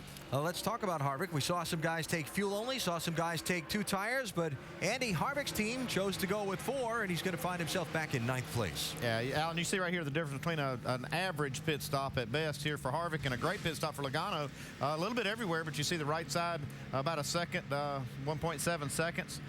see here when they make this pit stop, doesn't look like any disaster happens. It's just a little bit everywhere. You see it on the right side. Right front tire changer struggle just a little bit with the lug nuts coming off. A little behind the rear tire changer here. You don't see anything obvious, but it's just a little here, a little there, and it really adds up. And you saw he lost 6 spots coming off pit road. NASCAR officials have just added one more lap. We've found a piece of debris out there. It gives us a chance to talk about the fact we had 16 waiver rounds. 7 of those will go back on the lead lap. And you just have to trust us on that. And we also have bad news to report for Ryan Newman fans. He is out of the race. What's happened, Doc? Marty to climb out of the Chevy back here. Ryan, what happened? Something broke in the left front suspension. Not really sure what, but it's unfortunate. We're not running for points. We lost a lap or two there if we were trying to fix it. So head back to the bus and have ice cold Coca-Cola. All right, Ryan Newman having a good run while it lasted, but out early here at Chicagoland. Marty? Well, in his 3 starts in the #1 this season, he had top 10 finishes in all 3 of those, so that streak is snapped. Now, we talked about the penalty for Kyle Busch, and he is now 3rd. Let's listen in on his radio. All right, man. You were like 58 coming in, and then the next speed line, they got you at 59, and then leaving when you pass that car, they got you at 64. Yeah, I knew I was busted coming in, so I just sped out. It looked like you were doing about 90 at the cone, so 59 ain't bad. I think that tells you how good of a night these guys are really having with the race car, that they can joke about the pit lane speeding violation that they had to endure. But Kyle Busch likes the car, and they just made some changes on it with going back to an air pressure adjustment from the previous stop. So they went back on that air pressure adjustment, and Kyle said he thinks it's actually handling better now. Before that yellow, they were about 0.3 faster than the leader. So the 18, he's not in the lead now, but he's coming. That's a scary thought for everybody else. Let's set it for you. It is Carl Edwards up front, and Brad Keselowski, I should say, with Edwards 2nd, Allgaier 3rd, Kyle Busch 4th, David Rudiman 5th, Logano 6th, Paul Menard's moved up to 7th, Ricky Stenhouse 8th, Colin Brown 9th, and Kevin Harvick rounds out the top 10. Yeah, it's kind of funny listening to that radio transmission with the Kyle Busch, but that was actually a pretty tactical move to go ahead and speed out, because he knew he was going to have to make that pass-through penalty, so try to gain a little bit of time as he's leaving so he doesn't give up too much when he does make that pass-through penalty. Pace car is pulled off, getting a little squeeze job right at the front of the field, as it is Keselowski on the high side as the race leader. That's the side he picks. We're back to green flag racing at Chicagoland. Yeah, you can see Brad spun the tires a little bit. Doesn't look like it's going to hurt him too much here, but Carl able to hang with him. Well, it looked like even if he does spin the tires, he still has to be the first car across that start-finish line. So I guess Carl would have to kind of keep pace with him until they do that. Down the backstretch, trying to make it 3 wide further back. Reed Sorensen was in that mix. Here comes the 66 of Walls. Whoa, McMurray comes down. Whoa, that was close. Meanwhile, up front, here's what's going on as Carl goes low. Here comes 18 of Kyle Busch trying to squeeze in between. Brad Keselowski goes to the front. Yeah, we're going to see a lot more intense racing right now. We've got a lot cooler racetrack. These guys have been able to work on their race cars, are handling better. 3 wide. Well, and the best news is for these guys going down into 3, they no longer have to deal with the sun. Further back, Trevor Bayne. And there is Leffler in the 38, Paul Menard. Also the McMurray car at 88 right there, and Brian Scott. Ooh, and right behind them, that was looked like the 66 of Stephen Walls getting a little bit loose. Battle for 3rd, meanwhile up front with Edwards and Logano. See, Logano, he was trying to make the pass there on the inside. He hit that bump, and it caused him to lose traction for just a second. Allowed Carl to come back on the outside, get a nice run off the corner. Well, these guys fight it out. You can see the 10, David Rudiman. Remember, he did not qualify well, as he's got Kevin Harvick all over him. What's the story on the 10, Doc? Marty, you noted it right there. He did not qualify well. Started back in 29, but quietly by lap 38, he was in the top 10. Came in, had a 2-tire change, air pressure adjustment, tight on the bottom of the racetrack. But Rudiman said this morning before qualifying, we won't be good for 2 laps, but as the race goes on and the sun goes down, we'll get better and better. We got something for him tonight, and indeed, he's moving toward the front. And remember at the beginning of the broadcast, we talked about the fact that 4 times, as you see this action between the 2 teammates from Rusty Wallace Racing and Colin Brown. And now let's go back up. We'll finish that thought later because we got a battle for the race lead. Kyle Busch, Brad Keselowski. Kyle has got the car underneath him tonight. And there he goes. You know, the thing that's so impressive, and we talked about this at the beginning of the show, but just heard them reporting that they are continuing to work on this car to make it better. And you know, we're far and away better than any other car on the racetrack before that. Yeah, it's like I said at the beginning of the broadcast, it's hard to work on your car a lot of times when you are up front, you're leading a lot of laps and races as they do. But this team really does do that. I mean, they don't sit on anything. If they feel like they can make the car better, doesn't matter if they got a 12-second lead or if they won 12 races, they're going to keep making this car better. Well, Keselowski's got to feel a little lonely right now. He looks to the front. He's got Joe Gibbs Racing. He looks in this mirror. He's got Joe Gibbs Racing. Logano's all over him in the back. Pulls away a little bit now down the back stretch. Gets a little bit of breathing room. Fourth place is Carl Edwards. There's Harvick sneaking in to the picture on the right side for fifth. There they are. Yeah, if you remember, Brad Keselowski was a little bit better, quite a bit better actually than Logano in that first run. But this is the difference you see whenever they make these adjustments and the temperature starts changing on this track. Getting word that Paul Menard may have a tire going down on that 98. Jamie, what's the story? Well, it's a shame. Paul Menard was moving forward. Marty mentioned him in the top 10, but he says, I have a vibration. We either have a wheel going down or it's loose. He said, when I turn the wheel, it's lazy. They told him to come now and pit. Let's just try to take care of the problem and put 4 on. On the left, you can see the 4 cars behind him. That is Stephen Wallace, Brendan Gaughan, and also Colin Brown and Brian Scott. Yeah, we heard about, you heard Paul Menard saying that he turns that wheel and it's a lazy feel and the vibration. Those are really 2 signs of a loose wheel. And I don't know about you, Dale, but that when my driver says that, I feel like I need to get him on pit road. Yeah, you need to get there, and these guys right behind him would hope that he gets there too if that is the situation. But yeah, that's not going to be something that gets better. It's only going to create a huge problem. Menard has only 2 top 10 finishes in the last 7 races. Remember, he started the beginning of the year pretty impressively. As we go back to the battle right now between Keselowski and Logano, they are 1 second behind race leader Kyle Busch. You can see Keselowski get a little bit loose right there. It's going to give Logano a chance to come to the inside and see if he can take over that second spot. Can Logano make it a Joe Gibbs 1-2 punch? Here he comes, and yes, he might, as he can seal the deal going through the corner, and yes, clears him. Yes, like I said earlier, I felt like Joey Logano was kind of doing time to start. As the race got started, I felt like he was searching around for the right place he wanted to run and what he wanted to do to his car, and he's made the right adjustments here. Now he's just got to focus on this 18 car and try to run him down. Well, Logano and Busch have combined. They've won 9 of the last 11 Nationwide Series races on the 1.5-mile tracks. Let's get the latest on the 18. Vince. Well, Kyle Busch and his crew chief Jason Ratcliffe were really focusing on getting off to a good start at the beginning of the runs because they felt like if they could be strong in the first 10 laps and get some track position and get that clean air, then it was going to be more difficult for everyone else to catch them. They might catch them if they could, but they weren't going to be able to get around them because it was going to take so much just to get up there. So the first 10 laps of each stint, really important for Ratcliffe and Busch, and you saw what Kyle did after that restart. It didn't take him long to get to the front and get that clean air. Mission accomplished. Well, that's for sure. Bad news for Landon Castle fans. The man who celebrated his 21st birthday just 2 days ago is behind the wall and out of this race, it appears, as the 09 has retired. There's your top 5 after 87 at Chicago. Welcome back to the Dollar General 300 powered by Coca-Cola. Make sure to go to NASCAR.com for all your latest NASCAR information. All you need to know right now is Kyle Busch is well out in front by 2.5 seconds over his Joe Gibbs Racing teammate Joey Logano after 93 of 200 laps. Brad Keselowski is 3rd, Carl Edwards 4th, and pole sitter Kevin Harvick is running in 5th.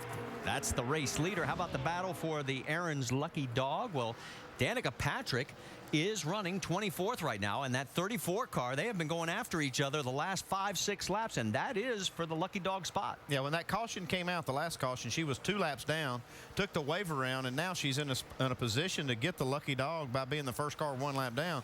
She's really racing Tony Raines hard for the last few laps. Let's get an update on Tony Raines' condition. Doc?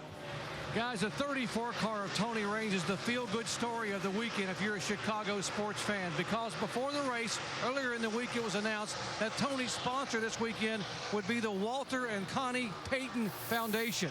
How about Walter Payton, the legendary Sweetness number 34, the Hall of Fame Chicago Bear? Now, Connie was here in the pits a moment ago, decided to go up to the suite. A lot of Payton fans, they gave all the team jerseys down here to show their support for the 34 car for Tony Raines here today. How about that for a great synergy here among sports teams in Chicago. That is a great story. Thanks, Doc. And you see nice close-up view of Tony as he's currently running 25th. And Danica has pulled away from him now. There's the gap with Willie Allen. And Allen is 3 laps down in 31st position. Yeah, Willie Allen ran out of fuel in that first green flag round of pit stops we had and barely made it to pit road. Lost a lot of time, so he's trying to make it back up here. Yeah, and this might be Danica's best race so far that we've seen her run. I mean, we saw improvement at California and then Las Vegas. She got into an accident there. But you've really seen, Andy, from the start of this race, just an increase in her speed throughout these first 90 laps. Yeah, I've really watched her. She's actually moved up and used a lot of the racetrack. And it's I think she's really, improved the whole event and gotten faster and faster. Remember, she runs here in the IRL. Her last of 3 poles was back here in 2005. How about the battle for 14th and 15th? That's Steve Wallace in front of Paul Menard. Menard talked about a vibration, and maybe in the Craftsman Tech Garage, Tim Brewer can give us an idea of what he's talking about. Marty, look right here. As the wheel's left loose, it's actually rocking back and forth, loosening up the lug nuts. But as it rocks back and forth, it wears on the wheel studs. And during a pit stop, the only way you're going to fix it, you have to take a wheel spacer, literally put it on there. That's moving the wheel away from the area that's been worn to retighten the wheel properly. Jamie? Thanks, Tim. And Matt Fuchsia is the crew chief. And Matt, we heard your driver come on the radio and say he had a vibration, a lazy wheel, yet you opted to keep him out. Why? We had a vibration there. Yeah, right after that pit stop, we took the right sides there. I don't know if it was having a low right side air pressure, but went back, looked at tape. The tire changer said they had them tight, so he felt it out a little bit. I think it's going away here as we get the air pressures built up. So we'll see how it pans out here. We'll get a caution here. We'll get the tires on it. Pretty nerve-wracking, though, nonetheless. Let's go over to Dave Burns. Well, and Jamie, the 32 car of Reed Sorensen, they were hoping it was something as simple as a wheel that was loose, but Trent, the problem wasn't in the wheel. What did you guys work on under the extended time you spent on pit road this last time? We were just checking the tie rods and stuff, something that was a vibration. We think it's a warped rotor. There's nothing we can do about it at this point, but we had a great car in practice. Yeah, we didn't experience any troubles. Just some freak here in the race. It's giving us a fuss for sure. I think we're up to 8. We'll just hang on, see what we get. I mean, he's picked up 7 spots since the restart, so it's fast. Maybe. Not past that 18, though. Still chasing down Kyle, but hopefully he'll be able to ride it out to the finish, guys. In fact, that 7 spots is the biggest mover since the restart. Going back to green flag racing back on lap 77. We're at halfway right now, working lap 101 of 200. And Sorensen, as we mentioned, doing very well right now, running in the 8th position. I heard about Trent Owens saying that was a warped rotor, and that's nothing. You can't do a thing about it. You just got to ride this race out and hope it doesn't hurt you too much. How about Jamie McMurray? Started 37th after missing the drivers' meeting. He just passed Trevor Bain and has now moved into the top 10 guys. McMurray running lap times. He's actually running quicker than our race leader by about 0.2 of a second. He said he was way too loose, and if he's faster than the leader, I'd say leave it.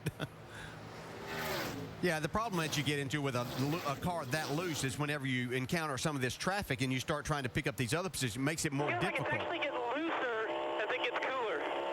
Yeah, we just heard Trevor Bain talking about that they had seen that same kind of a trend, that as the track gets cooler, the car actually gets looser. That's kind of the opposite of what you think of at these kind of tracks when the track cools down, but it is what some of these cars are experiencing.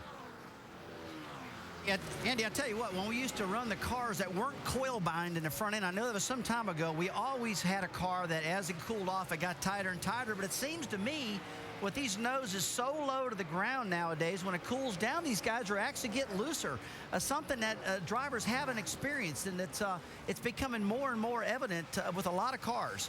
Yeah, I think you're right, Rusty. And what's happening is the cars get faster as it gets cooler, and that changes the load that's on these springs. And we do have some rough spots on this racetrack, so that could actually aggravate. The speed itself can aggravate the chassis. Yeah, I think you've really got a point right there. The faster they go, the noses get lower, and that pushes down on the nose more, which makes the back of the car looser. So we hear a lot of drivers complain about that, but one guy doesn't complain a lot right now is Kevin Harvick working that top lane. He's looking pretty good right now to me, guys. And that is a battle for 5th right now. A good race going with David Ruderman. Remember, we already documented the fact he started 29th in this event, has worked his way into contention. Has to ease off a little bit there, but now going right back to it. Yeah, I don't think Rudiman was expecting a whole lot from his car in qualifying, and then he had to go out very early in the qualifying session when it was probably the hottest part of the day. So I think all of that combined, but you can see doing a nice job in the race, battling for that 5th spot here. And look out, guys, right behind him. Jason Leffler just turned the quickest lap of the top 10 cars that last time by. So his car, the longer the run, seems like the better it gets. Yeah, and they made some adjustments. They came back in and got 4 tires that last time because he didn't like the way that set they had put on before felt to him. Got to tell you the truth, though. Kyle Busch is real comfortable. He looks like he is in total control tonight. 3.8 seconds in front of his teammate, Joey Logano. Brad Keselowski is in 3rd. He has never won here at Chicago. Joey Logano, he won here last year, beating Kyle, I should say. The Home Run Derby returns to ESPN Monday as 8 of the best sluggers in the game swing for the fences at Angels Stadium. 5 All-Stars who will be competing are Triple Crown threat Miguel Cabrera, David Ortiz, Vernon Wells, Matt Holliday, and Corey Hart. The State Farm Home Run Derby on ESPN Monday at 8 Eastern. Knocking it out of the park tonight would be Kyle Busch and Joey Logano, the Joe Gibbs Racing teammates, trying to sail off into the sunset as they have at mile-and-a-half track so many times in the last 2 years. And what was that you said on Countdown? I think I asked you, would one of those 2 cars win tonight? You said, yeah. Yep. Right now, they're about 2/10 faster than the rest of the field right now. Sometimes 3/10. Wow. They're in their own zip code Checking right out, now. boy. They are checking out. After a speeding penalty early in the race, Kyle Busch has come back to lead Logano by 4.3 seconds. Logano's got another 3.5 seconds. On 3rd place, Brad Keselowski. It is the Gibbs guys being the dynamic duo so far tonight. 87 laps to go. Only 1 caution in the race so far. Very clean and green like it was last year. Let's get you up to speed on some various stories in the race, starting with Jamie and Carl Edwards. Jamie? And this is the fun time during the race. We get to talk about the best driver, the best story in our particular section. Now, right now, Carl Edwards is my best guy. He's 5th right now. The car has been pretty good. It's just tightening up a bit. But he is the best story because during Countdown, he told me, I don't know what we're going to have for the 18 and the 20. We've got to rely on fuel mileage. That is what they're doing tonight. They have stretched it 60 laps. He stayed out, got some bonus points. You see Drew Blickenstripper on the left, and they plan to stretch this one out about 65 laps. That can get them to the end with 1 more stop. Doc? And we've talked about how the Roush rookies continue to impress. We mentioned Stenhouse. How about this guy in the 16 car, Colin Brown? Now, he was in the top finishing rookie the last 3 races. He actually drove Kentucky, Road America, and New Hampshire. He did not run Daytona. He started 21st tonight and has now moved up within a shadow of the top 10 in 12th position. Now, his secret weapon might be crew chief Ricky Byers, who has come here and pulled off a huge upset win with Johnny Sauter in 02 and also pulled off the victory with Kevin Harvick in 05. They hope to make it on 1 more stop after pitting on lap 135. Dave. Doc, Brian Scott runs in the 15th position. His car is just a little too loose on the bottom side. We'll see what they do on this next round of pit stops. But the guy making that call for the first time will be Jeff Stankiewicz. They had a bad run, and so there was a crew chief change this week. Jeff got the call. He's been a lead mechanic for a lot of years, including a championship season at Richard Childress Racing with Kevin Harvick. So earlier this week, he talked to his old friend Shane Wilson, who had made the move to crew chief from car chief, and he said, when do you know you're ready? And Shane said, you never know until you just do it.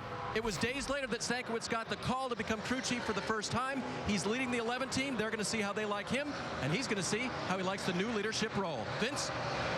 Parker Kligerman is in the 42. He's just 19 years old, making his 5th Nationwide Series start.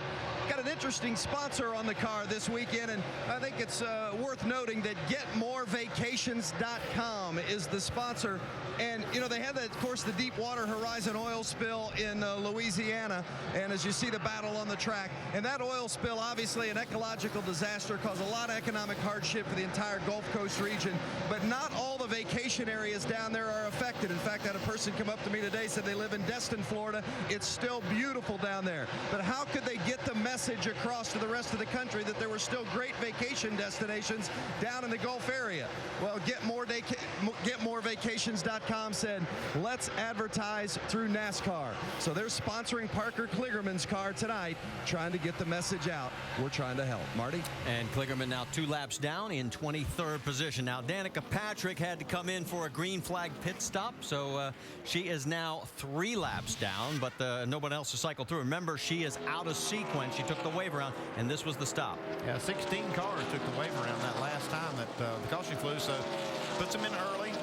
You know, you just got to take that shot. You hope that you get the caution that falls when you want it and need it. She was in that lucky dog spot for quite a few laps, but finally had to come in and make this stop for fuel. Meanwhile, out on the track, the 10 of David Rudiman, right now 4th. Jason Leffler closing on him for the position. You can see the Toyotas are trying to make this their own little race. Brad Keselowski and his Dodge, the only other making the top 5 besides one of these Toyotas. The Toyota running 1st, 2nd, 4th, and 5th. Keselowski in 3rd in the Dodge. Yeah, Leffler definitely has the best long-run car. He seems to really come to the front the longer they run. Justin Allgaier and Colin Brown. That's lap traffic with Eric McClure right in front of both of them. Yeah, Colin Brown doing a nice job tonight. Been watching him quite a bit. He's handled traffic. He's handled some tight situations very well. So, as we pointed out earlier, young guys, Stenhouse Jr. and Colin Brown, are doing a nice job here in the last few races. Yeah, Brown made a 3-wide pass on the 99 Trevor Bayne. C66 is now in. So Stephen Wallace making his 2nd pit stop of the night here on lap number 122. And, you know, to finish up on Colin Brown, as he pulls back out onto the track, Stephen does. Top 15 finishes in 5 of his last six nationwide series starts for Colin. So that's why the things have turned around. Meanwhile, this battle is getting even better. Here comes Leffler. Whoa, look out. We got lap traffic. Robert Richardson is going to force Leffler to lift. These are teammates, too, don't forget. Yep. Both from Braun Racing. Yeah, Jason Leffler hates to give up that momentum that he had going there. He had the pass made, and you just hate doing that. You're really hoping that your teammate might give you a little bit of a break, but Rudiman was in the right spot, and his car's been good, too. Colin Brown got around the 12. Meanwhile, there is your race leader. How big's the margin? 3.6 over Joey Logano, but we still have another round of pit stops. Talk about having stress, none on that face, but there's plenty on others. You can always tell the race leaders crew as they are in control of this race with Kyle Busch out front, and we're getting close to pit stops. Remember we talked about, Jamie said maybe they could go 60 laps on the 60. Well, they had a problem. They had to come in just while during the break 53 laps after their last stop. Let's listen. I think I got a wheel coming loose. It's steadily getting worse and worse in the corner. Yes, sir. You make the call, bud. Come to us. We'll be ready. We'll be ready. Don't do anything goofy here. So Carl is now 1 lap down in 16th position. Yeah, you just got to do that. I mean, you don't want to sit out there with a loose wheel, like I said before. I mean, we heard Paul Menard say he's got a vibration. In this case, he doesn't lose a lot. He just has to pit a few laps early, and if the caution doesn't come out, it's actually going to work out for him fine. Yeah, we still have to have the full cycle of pit stops by all the race leaders, which is Kyle Busch by 3.8 seconds over Joey Logano. As you continue to look at the replay of the break, and there they are looking at the tires to figure out exactly what went wrong. We can also tell you that during the break, Ricky Stenhouse Jr. has made his pit stop, so he is back out on the track. He is shown right now in, let's see, I'm looking, 17th position. Yeah, we expect all these leaders to come in here in the next few laps. Looks like Harvick just made a break for pit road. Kyle Busch, and let's check in first with Dr. Jerry Bunch. David Rudiman making a pit stop now. He cannot make it all the way to the checkered flag without some help with the caution flag. And but 4 tires in, making air pressure adjustment to try to free him up. The car very, very tight, but he has driven, remember, all the way from 29th into the top 5. Jamie. And Kevin Harvick getting counted down into his pit box, the number 1 spot. He said, we cannot get this car right. An absolutely frustrated Kevin Harvick. Look for adjustments here. 4 tires. He said the back end just snaps around. He said, we're getting passed by cars we should not be getting passed by tonight. Doing 4 tires again. Let's see if they can make this pit stop faster. And it is 13.7, Marty. All right, thank you, Jamie. So the pit stops have now begun here as we've completed 132 of 200 laps. We mentioned Kyle Busch. He has clinched most laps led, and he is the leader of the most laps, won only 3 times here in 9 races. So I don't know if that spells anything, but the way he's driving right now, something drastic's going to have to happen. Here comes Reed Sorensen. It's always nice to do well at your sponsor's race. Dave? Marty, he made it all the way up up to the 7th position, even with what they think is that warped rotor. So they've been asking Reed to just kind of ride it out. He said, I cannot be any looser right now than I am. So as he gets 4 tires and they make an adjustment on that, they'll send him back out, hopefully staying in the top 10 after this. 88 is in as well, guys.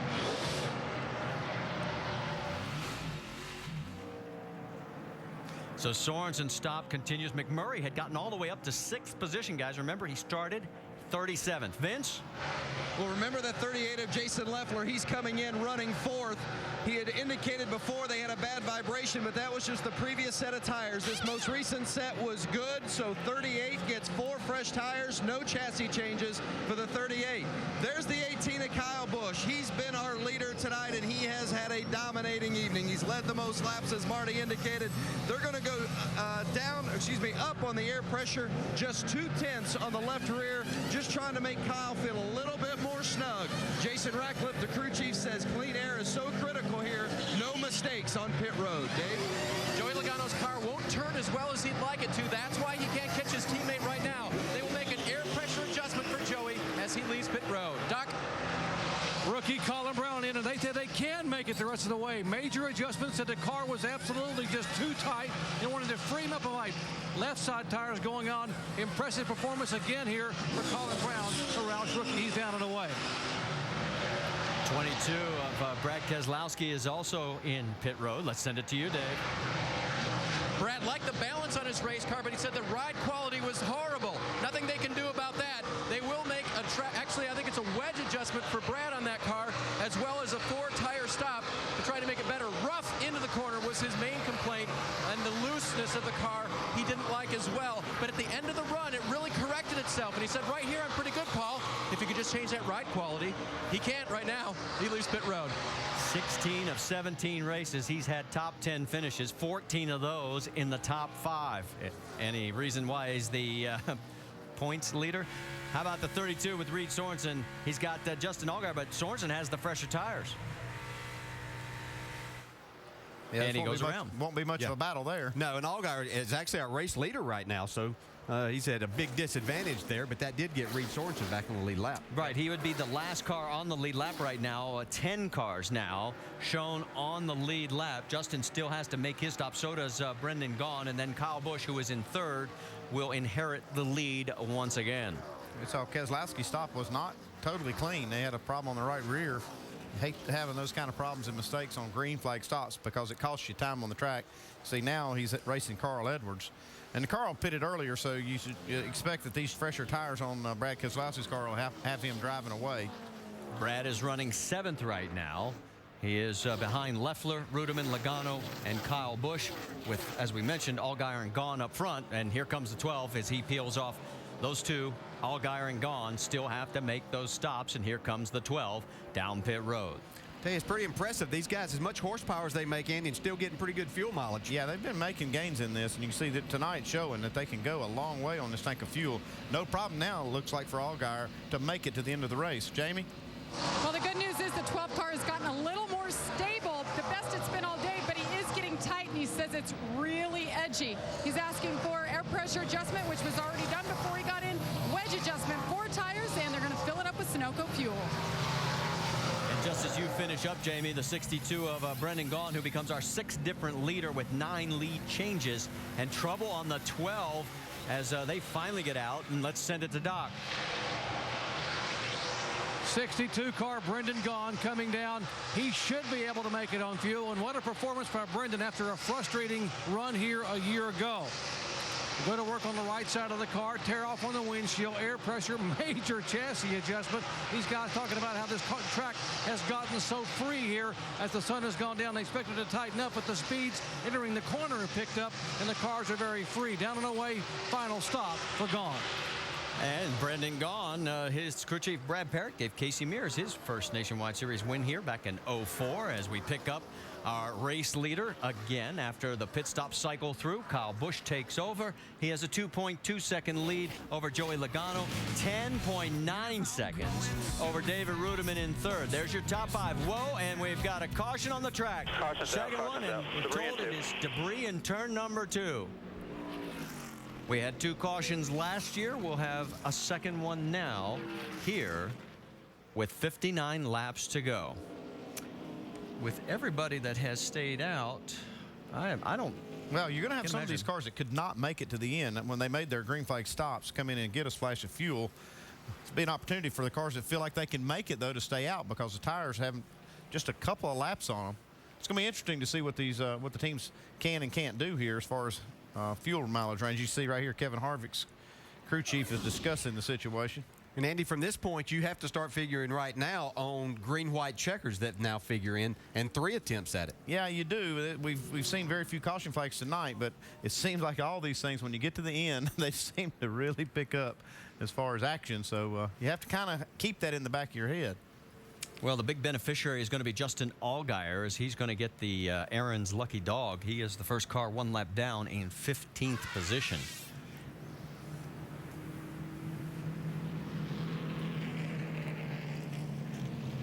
We're still looking around to see where the debris is there in 2. You can see the trucks as they make their way out onto the racetrack. And that's the truck we're told that will be going out to check on that corner. Green flag is out at the end of pit road. We'll see who comes in. Looks like the leaders are staying out. Pit, 4 tires. Pit, 4 tires, 4 fuel here. Yeah, the first one in is Carl Edwards. You heard Drew Blickensdorfer call him in for 4 tires. Now remember, Edwards comes in 6th position, and we only have, as we mentioned, it'll be a total of 15 cars on the lead lap, so he will not give up a ton of track position, but he will be able to top off as Reed Sorensen also comes in right behind him. The 66 is Stephen Wallace, Trevor Bayne, and Jamie McMurray has already come through. And there's the stop on the 60. Yeah, that's a no-brainer right here. They just had to come in because they had pitted early under that last cycle. And our crew cam with Lee Cunningham giving us a view as he pushed him off. And Reed Sorensen has already made his splash and go. There goes Stephen Wallace. We can tell you Ricky Stenhouse Jr. also took advantage of this as he brought his car in. He is on the lead lap as well. So a lot of guys that were in jeopardy are no longer in jeopardy. It was a piece of sheet metal that the crew has picked up, we can tell you. So obviously somebody had something come off the car. That's the reason for our second caution, as we've had a total of 10 lead changes between 6 different drivers. Trevor Bayne is, well, he's going to the clear shield as he gets rid of the visor used when the sun is up, and so he'll toss that out and will toss to break.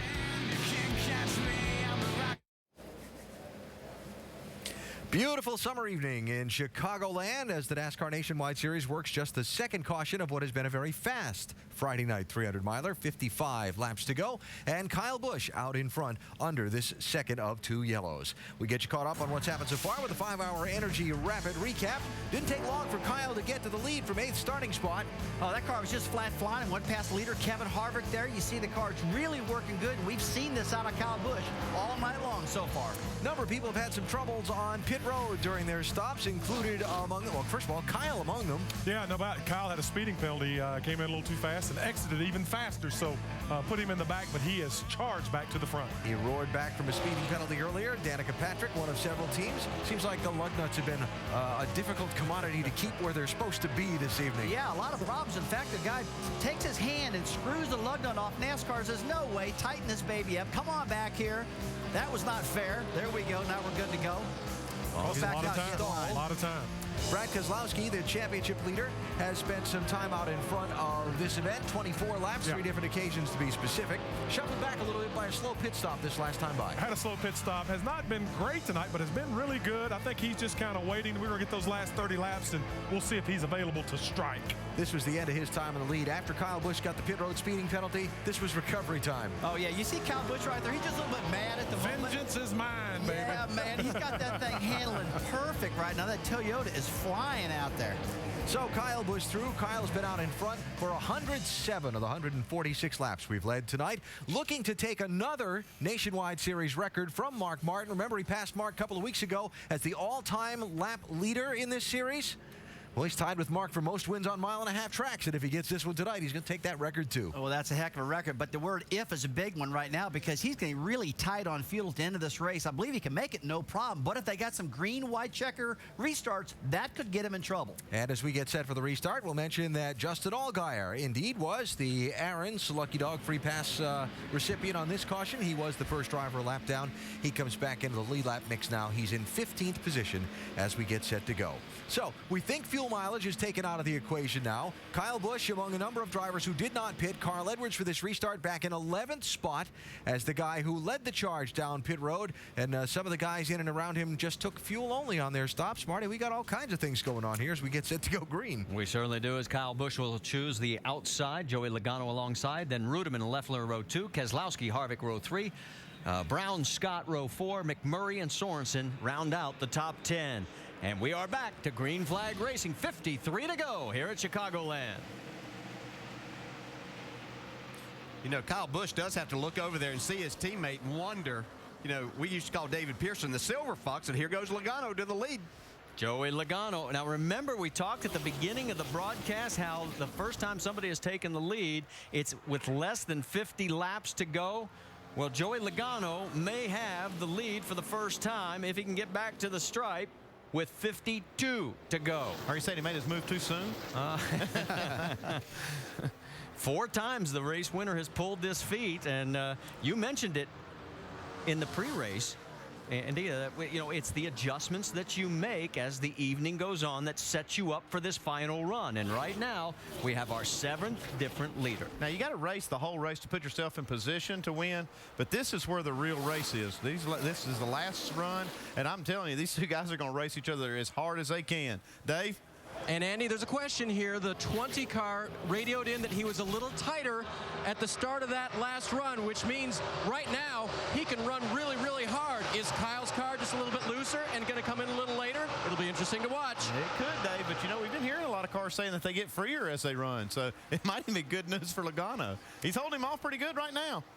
Edwards and Keselowski have their own little battle going on the left side of the screen as here comes Kyle on the right. Has to think better of it. Can't get underneath him. Here comes Brad looking on the low side, but they've got Harvick on point right in front of them. Yeah, I was going to mention about Joey Logano and David Pearson. I said it was the Silver Fox. That obviously Joey not quite silver, you know, anywhere close to that. So we'll call him the Sly Fox. But he seems to be really good at just waiting till the right time to make all of this happen. Boy, the 18 car just got out of shape coming off turn 2. But I had a right rear flat. Must have just been I was too high down the front stretch. We're talking about a scare there for a moment. Kyle Busch thinking he had a flat tire after that restart, but the air pressure's coming up. Everything feels good. Remember the report we had earlier where we said the first 10 laps of a stint were important for this team after the restart? They felt like the car needed to handle best in the clean air, or would handle best in the clean air. So to get out front right away on a restart was going to be critical. Kyle didn't get out front. Instead, it's his teammate, Joey Logano. All right, Vince, as you finish up the battle on the right side, Kevin Harvick has been swallowed up by the 60 of Carl Edwards, and on the high side, here comes Brad Keselowski as they both try and go around our pole sitter. Yeah, we talked to Harvick before the race. He was hoping that he had speed that would stay the whole race, but it seems like it's really not working out for him. Well, another one of our stories we talked about. No one on the front row has ever won this race. Who was on the front row? Brad Keselowski, Kevin Harvick.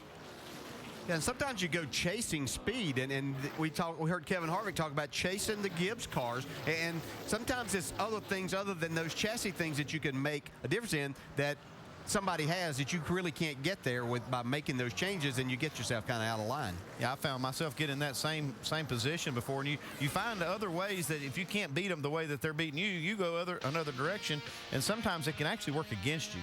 47 laps to go. It's Joe Gibbs racing up front, but for the first time tonight, it's Joey Logano ahead of Kyle Busch.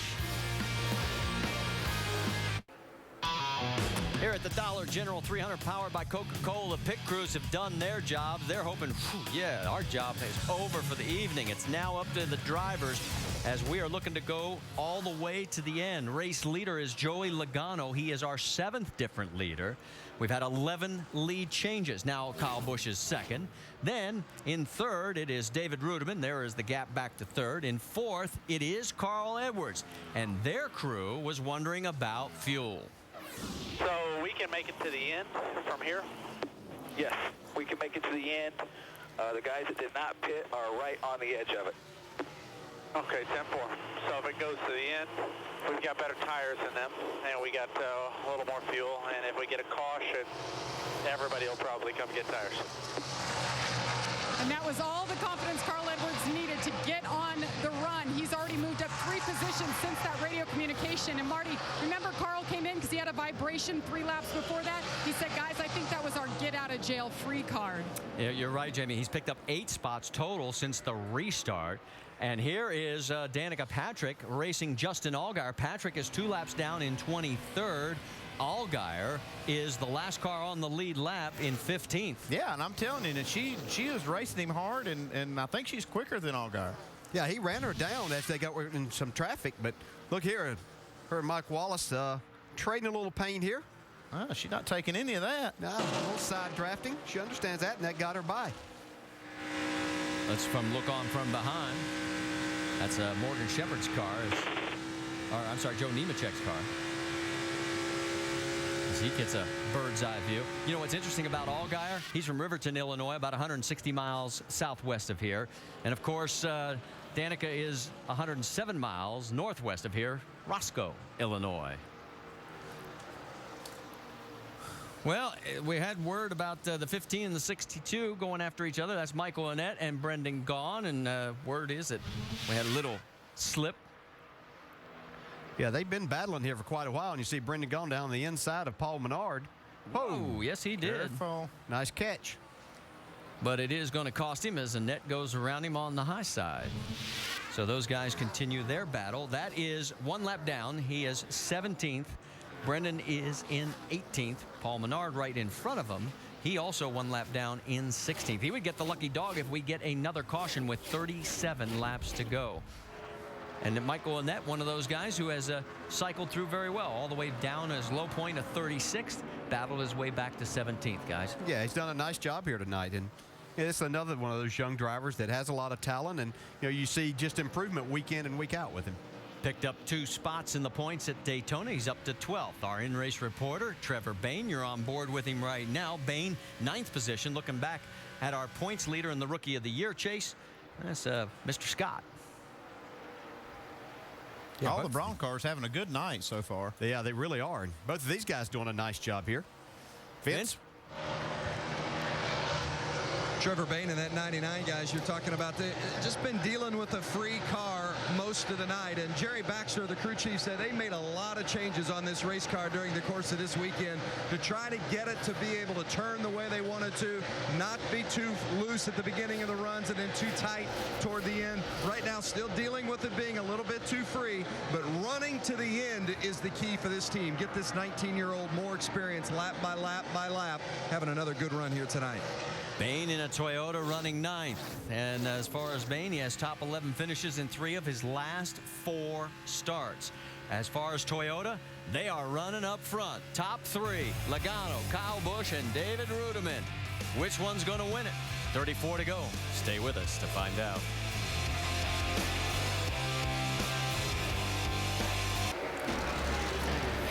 Joe Gibbs Racing has owned the Chicagoland Speedway and Nationwide Series competition the last 2 years. A couple of years ago, Kyle Busch did the victory celebration, while a year ago it was Joey Logano holding off his Gibbs Racing teammate to score the win.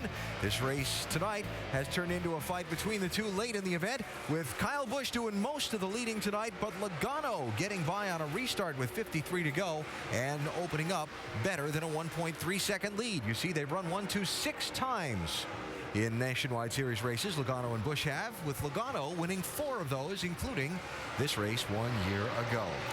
David, Logano's out front by a 2nd and a 3rd now with 27 to go. And Alan, I know you took note of when they pitted last time, they were right on the edge of their fuel window. The conversation between Joey and crew chief Kevin Kidd went something like this: can we make it? From the driver, they always want to know that. Kevin Kidd's response was, we are fine to the end of the race. Unless we go green, white, checkered, please save me some fuel. So they're good to lap 200 for sure, but if they go beyond that, it will depend on how much fuel Joey Logano has been able to save this race car. Vince? Well, guys, the 18 car of Kyle Busch, of course, hasn't had this position to look at very often throughout the course of the night. His car has been so good in clean air, but the one problem that he has had is when he's had to deal with traffic and the car has tightened up. He's not been happy with the air pressure adjustment that they made in that left rear. Doesn't feel like the car has quite had the speed that it had earlier in the night. Jason Ratcliffe, his crew chief, trying to keep him calm, saying, we'll get another yellow. We'll have another shot. Be patient. Doc? The good news for David Ruderman is he loves how well his car is running right now here in the final laps. The bad news is they are about 7.5 laps shy of the checkered flag on fuel. They are hoping and praying for a caution flag in the next 15 to 20 laps or so to be able to come in and take 2 tires and top it off, or else they're going to have to pit under green, and any hope of a top 5 finish will go away. All right, Doc, thanks for the update. With now 24 laps to go, the margin about a second from Joey Logano back to Kyle Busch. And you notice the look on Jason Radcliffe's face? That smile was gone now that they're back in second place. They're seeing deja vu all over again. Remember at the beginning of the broadcast, we heard the radio from last year? Yeah, I mean, it's, you know, he said he's just driving away from me. It looks like it's happening all over again. Although Kyle's staying fairly close. He's staying within touch of Logano. And he has beat him the last couple of laps. Actually, the 20 car moved up the track some to about the second lane and actually started pulling away from Kyle. But he seems to have slowed down a little bit the last few laps. One thing that's puzzling to me, though, is why Ruderman would not have pitted when he had the chance if he knew they couldn't make it to the end. Yeah, being that far short, saying they're over 7 laps short, doesn't make sense that they wouldn't have hit pit road that last time. I guess they're just gambling on a long run here where everybody will make a pit stop for tires. But before the end of the race. And a lot of guys are hoping for no green, white checker because there would be a lot of cars in jeopardy. One person that is hoping for that is Carl Edwards. He's got a little bit of cushion. He pitted under that last caution. All right, there is the fuel that we estimate are in the tanks, and Ruderman is in biggest trouble. Doc? You know, I asked Stuart Cooper with 62 laps to go why you didn't pit, why you didn't come in and top it off. He said, you know, I just didn't want to give up that track position. I was hoping and praying that we would get a late caution flag and we could stay there and run in the top 3 or 4. A year ago, he said we pitted with 15 laps to go, put on tires, and couldn't pass anybody. We gave up all our track position. If we can hang there and the others have to pit, maybe we're in better shape if we can get a yellow in the final 15 today. Well, and that's an interesting point because remember, Kyle Busch did pit. Joey Logano didn't in that late race stop last year, and it ended up costing Kyle. He could not come back. Jamie McMurray, who started 37th, boy, he has got a nice run going. He's up to 8th right now, but he's got Brian Scott all over his back bumper.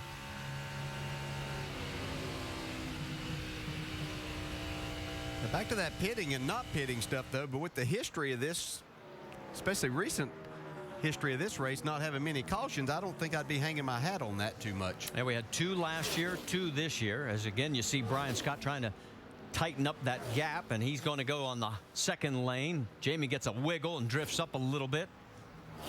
It was just easy to sit up here and speculate all that. Oh, yeah, those decisions are real easy to make up here. I promise you. It's different when you're on that box. All right, while that battle continues, we'll tell you that the battle up front is getting a little closer. It's down to 0.7 of a second between Logano and Busch.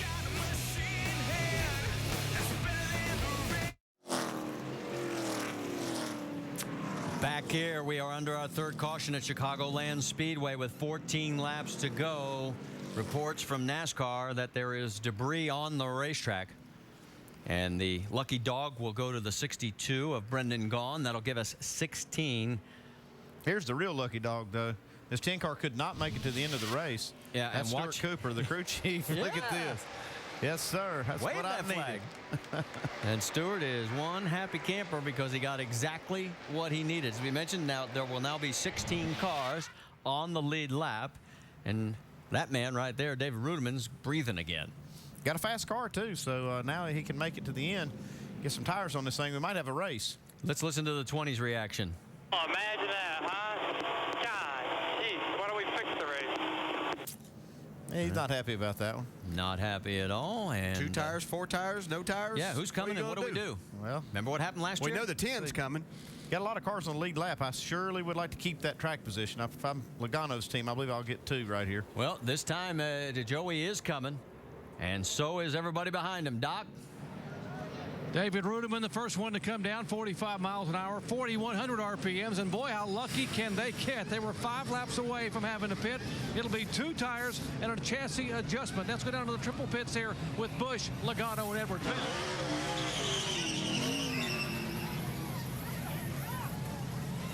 Kyle Busch wanted a track bar adjustment. He said the car was just too tight, so they put that track bar adjustment in and gave 4 tires. Dave Burns?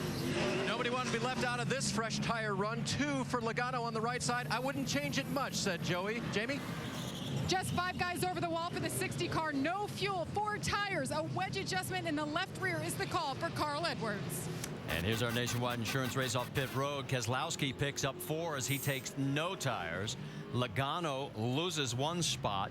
Rudiman goes in 3rd, comes out 3rd. Then Leffler picks up 2. Scott picks up 4. The big pick up by Stephen Wallace, and the loser, Carl Edwards. Yep. Kyle Busch took 4 tires, though. He'll be the first car to line up with 4 fresh ones. That's right, but he loses 4 spots. Be back in the 6th position as we're going to be under, well, somewhere around 11 laps, I would presume, when we go back to green flag racing here at Chicagoland.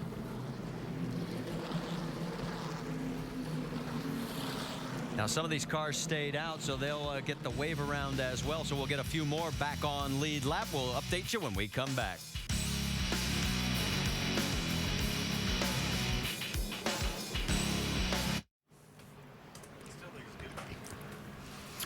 All right, we're back at Chicagoland Speedway, where we are under our 3rd caution. 16 cars are getting the wave around, so it is going to give us now 20 on the lead lap.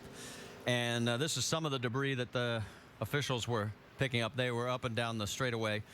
So that's the most video we have available for you there, because we were showing all the pit stops that were going on. But we wondered why Brad Keselowski had such a great pits time. Well, he gained a little time there, but one thing missing. The crew time. He didn't make a pit stop. He missed his pit stall. So then as he comes off pit road, I guess the choice is, do you come back down pit road and start behind all the lead lap cars, or take your chances with no tires and see what happens? Well, as we go through this again, this is the same scenario we were in last year, although Joey Logano, as he says, you see him there, missed the pit. Yeah. But remember, last year Logano did not take any tires, and he ended up winning the race, and the guy in 2nd place had 2 right side tires. Same scenario. This time it's reversed. Logano's got the 2 right side tires. Keselowski's going to try and hold him off as we go back to green flag racing.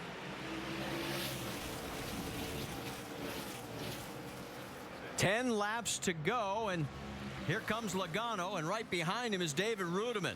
Yeah, look at Kyle Busch, though. He's got 4 fresh tires. He's looking for a place to take them. Yeah, 38 got pretty loose right in front of him. He had to go to the bottom. Let's quickly check in with Dave. And Marty, when you guys talked about would the 22 come down pit road the 2nd time by and try to make that correction, well, he actually missed the commitment cone. They meant to, so then they were really stuck with staying out. Well, it's not like Brad Keselowski to make a couple of mistakes in the same race, let alone the same stop. Yeah, I think this is going to pay off for him, though. His car's fast enough. I don't think he'll lose as many spots as he may have gained if he would have made that 2nd pit stop. So it's still a good move just to go ahead and stay out there, see what you got to the end, and hope you got enough fuel. Wow, we got a car up against the wall there. Yeah, and there you see the battle with Brian Scott and the 18 of Kyle Busch, and this is for position. That is for 4th on the racetrack. Yeah, and Kyle's having a hard time getting around. You saw him drive it off down in the corner, but then he couldn't get back to the throttle. And here comes Brian Scott back on the outside. One thing while we continue to watch this, getting back to Keselowski as he stays in 2nd. Remember, he is ahead of Carl Edwards. Edwards is back in 10th position, so it actually helps him in the points battle. I really expected to see that 18 car come blasting through the field, but he's having trouble with that 11 of Brian Scott. There is Carl Edwards side by side with Trevor Bayne. That is for 9th on the racetrack, but the laps are winding down. 7 to go next time by. And while Kyle Busch was trying to get around Brian Scott, he actually... Did I mention don't think he's happy. No, his car. He lost another spot to the 38 car, Jason Leffler there. Leffler got around him, has pushed him back to 6th position. Harvick's closing on him as well. That's the 33 right behind him. So Kyle going the wrong direction. Now he's going to take another run at Leffler. We stuck it on the bottom. He didn't have much room right there, but he made himself a little bit of room as we look out from Kevin Harvick's car. Remember, Harvick was our pole sitter. The pole sitter, in fact, no one from the front rows ever won this race in 10 prior runnings. Brad Keselowski's got the best shot. He started second. He's running second right now. I'm impressed with the way that 22 car's held up here with no tires. Didn't get any fuel. That's the key thing. He's probably hoping he's got enough fuel in the tank to make it to the finish. Yeah, he's hoping that. But I tell you what, that thing is strong down the straightaway. He's getting through the corners really good, too. That obviously helps your straightaway speed, but he's actually gained a little bit back on Logano here. With now 6 laps remaining, now 5, I should say. And we're getting a report that the 7 of Danica Patrick is the left rear tire. Good catch, Andy. Oh, and Trevor Bain's got a problem. It looks like he's got a tire rub. Get tire smoke. Bring this thing home, man. We got to ride here 4 more laps. We're going to see if they can ride it out. Let's go back and see what happened.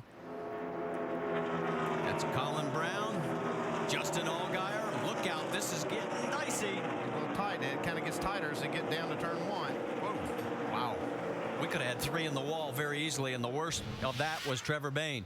He's going to try and ride it out. Next time by, 3 laps to go.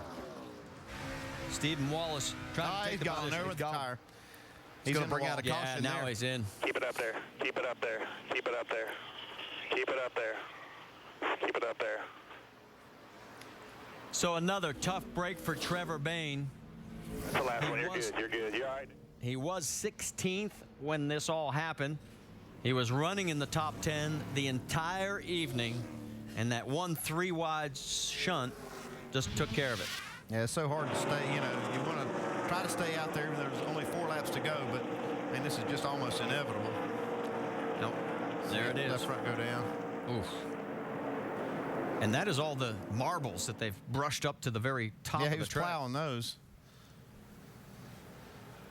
Man, that's a hard hit. Yeah, it was a hard lick, but you can see, like I said, Marty's front skirt is rubbing the ground and just pushing up all those rubber buildup up there next to the wall. Okay. Inside. Now, we need to go back and keep it up there. Keep it up there. Keep it up there. The line is not out of bounds. Keep it up there. So keep it up there. That action going on the track was legal. Keep it up there if you can. You got 2 more here. May not have been the wisest decision. That's the last one. You're good. Well, no, but it's utilized quite a bit. We've seen it here in the Cup races and this. So you can go down there to make that pass. You get 2 cars running side by side. You get a draft effect and get down there and try to make that. Everybody just has to be aware of where the other one is. That's Lee Cunningham. Let's listen in as they come in for this necessary pit stop. I don't think he had any brakes there either. Yeah, I don't think Lee's going to give us anything. He's probably as frustrated as the rest of the team, and they'll go to work on it. You can see they got a ton of damage on the right side. All they want to do here is just try to get some tires on it where they're rolled. Try to finish this race. Some other cars that are coming in will just let you know the 98 of Paul Menard has made a stop. Parker Kligerman also made a stop. Michael Annette's also in. These were guys that took that wave around part of that group of 16, so they actually benefited from this caution. It worked out for them, so now they're able to come get some tires and see if they can make some more spots. Danica Patrick did make a stop. She's now 2 laps down in 25th after having the flat left rear.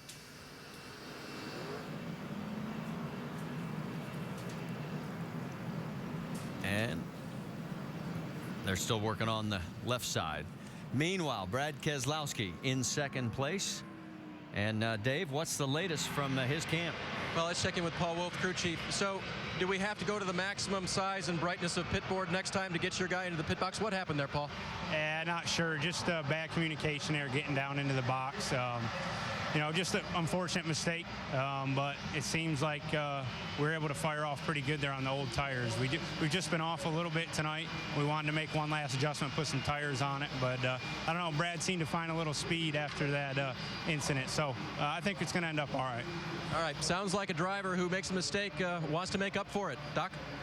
Well, we already know the luck is with Stuart Cooper tonight. You got your caution flag with 15 to go because you were real close on fuel. Are you lucky enough to be able to get up there and win this thing? Yeah, I hope so. The Behringer Toyota Camry's been great all night. The guys have done a superb job. You know, the biggest deficit we had when we qualified today would really loose, but David's done a heck of a job. I was kind of hoping the 22 would run out of gas here, but they're getting some crazy mileage, I guess. You know, obviously we're not, but we'll see what happens. I mean, those guys are both young. They want to win a race. I'd like to see get David in victory lane. This is his last race for us this year, so it'd be good. Be a nice way to send him out, David Rudeman in victory lane. Vince. With Jason Ratcliffe, he's the crew chief for Kyle Busch. 4th at this spot. Do you have enough car to get there? You know, it's just going to depend on what those guys do in front of us. If they get a good start here, and we can get our momentum up. If we could ever get, you know, it's the same old deal. If you can ever get close to the front, get clean air on the nose, I think we got the tires to win the thing. But tires are not going to prevail unless we can get some clean air. You haven't made a lot of changes with the car, but it's tightened up pretty considerably. Is that because of the traffic? Well, there at the mid part of the race, when we were out front, the car was pretty good. If anything, it was a little neutral. So we didn't adjust on the next stop, and I think the track got away from us. And then when you lose your track position, you get in that dirty air, it just amplifies it. Jason Ratcliffe, Jamie. And Kevin Kidd, crew chief for the leader right now, Joey Logano. You came on the radio and said the only way we can beat the 22 in this situation is? Well, basically, it's more about how we can beat ourselves. You know, I think we have the car to beat in this situation. We've been faster than everybody but Kyle all night, and Kyle's here lately has just been as fast as us. So as long as we don't make a mistake here and give the 22 a position to rough us up a little bit, I think it's our race to win here. They're very much aware that 22 has given this Joe Gibbs Racing team a lot of runs for their money, Marty. All right, thank you, Jamie. And I still have a big question mark on fuel for the 22 because he last had fuel at lap 136. Now, they say they are good to go. That is 64 laps, and we are getting ready to go to green, white, checker. Now, let's update you on Stephen Wallace, because right before this caution came out, he brushed the wall and now finds himself back in 15th position. Yeah, it was on that last restart. Coming out of turn 4. He was up in the top 10 here. You can see just a little bit too high. Gets into that safer barrier. Rubs a little paint off that barrier. I said, Got a big run coming inside. get up there, those marbles that we saw whenever the 99 car got up in, that's what you get up in, and the car just won't turn. Okay. You see Steven's numbers there. Let's reset this for you. Joey Logano is our race leader, but Brad Keselowski, boy, when it comes to green, white, checker finishes, 2 of his 3 wins in this year were on last lap passes during green, white, checker runs. Well, he's going to have a chance at it again right here. 22 may be out of fuel. I think he's out of fuel. He is out of fuel. See, he's not going to have a chance at it.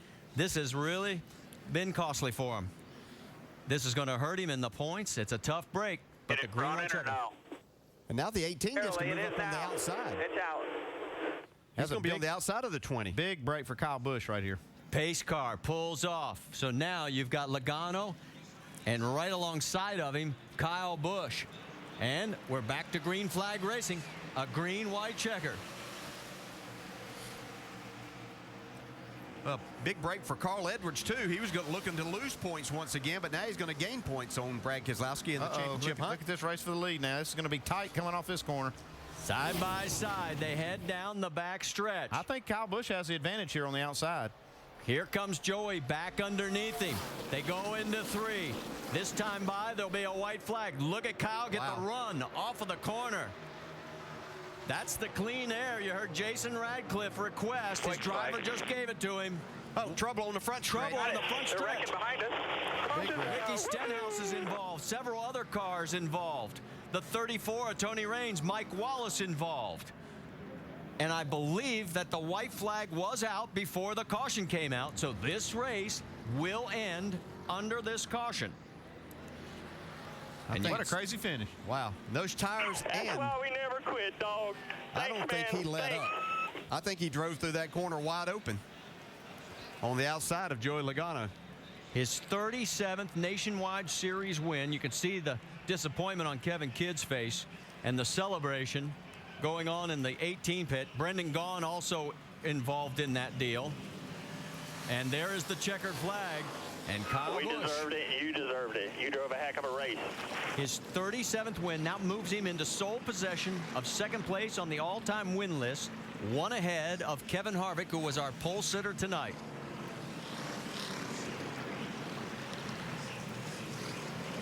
There's Mike Wallace nursing his damaged 01 around. Let's take a look. There's Kyle's fiance. Oh, she's happy. And Jason goes. That's the way to win one. A few feet higher than he normally does. But he got set up in that position by the 22 of Brad Keselowski running out of fuel as they were coming to get the green on this last restart. That moved him in a perfect position on the outside of his teammate. There's Ricky Stenhouse. He had a great run going. He was like, I think at the time of this, was in the top 6, if I remember correctly. And boy, just tore up a nice looking race actually, car. but both of Roush's young drivers, you can see Brendan Gaughan get sideways there coming out of turn 4. The 6 of Ricky Stenhouse, just kind of an innocent bystander. They got caught up in that, unfortunately. Colin Brown also gets swept up in it. Mike Bliss gets involved in it. It's just a chain reaction mess.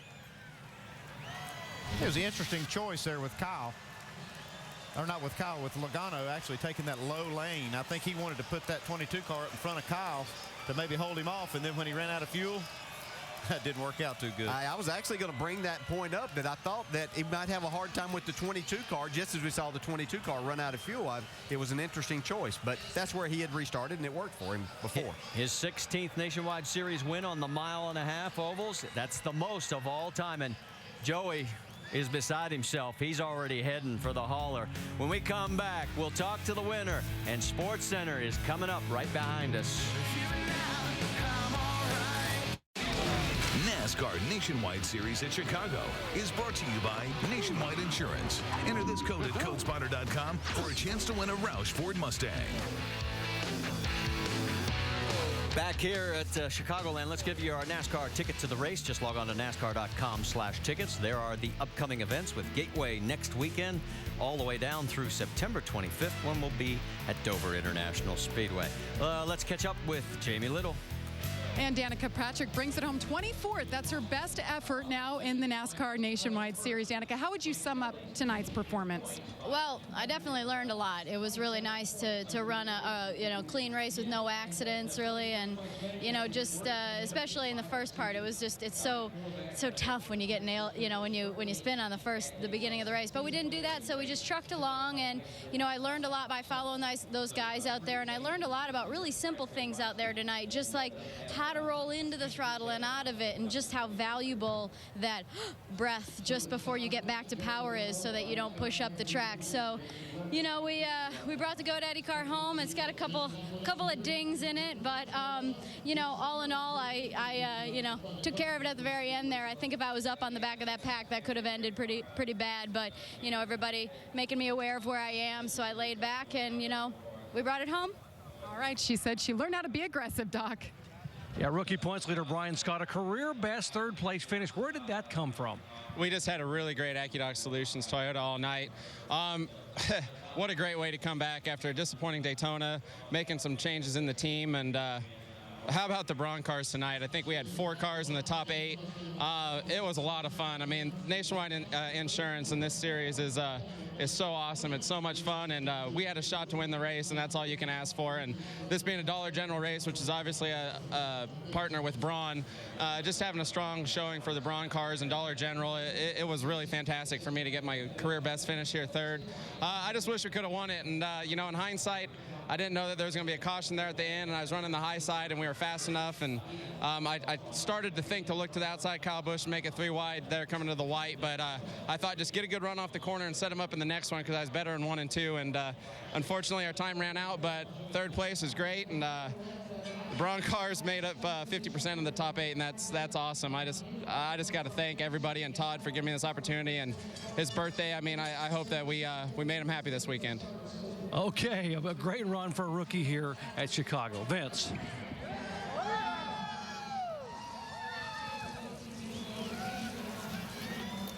It's a celebration with just a few laps to go. He did not think he would be enjoying tonight. Kyle Busch was very frustrated at the way things were working out down the stretch despite a dominating car during much of this race today. You know, Kyle's fiance Sam is from northern Indiana, and she said she had a lot of family and friends here, so she wanted you to win tonight for her family and friends, and you did it.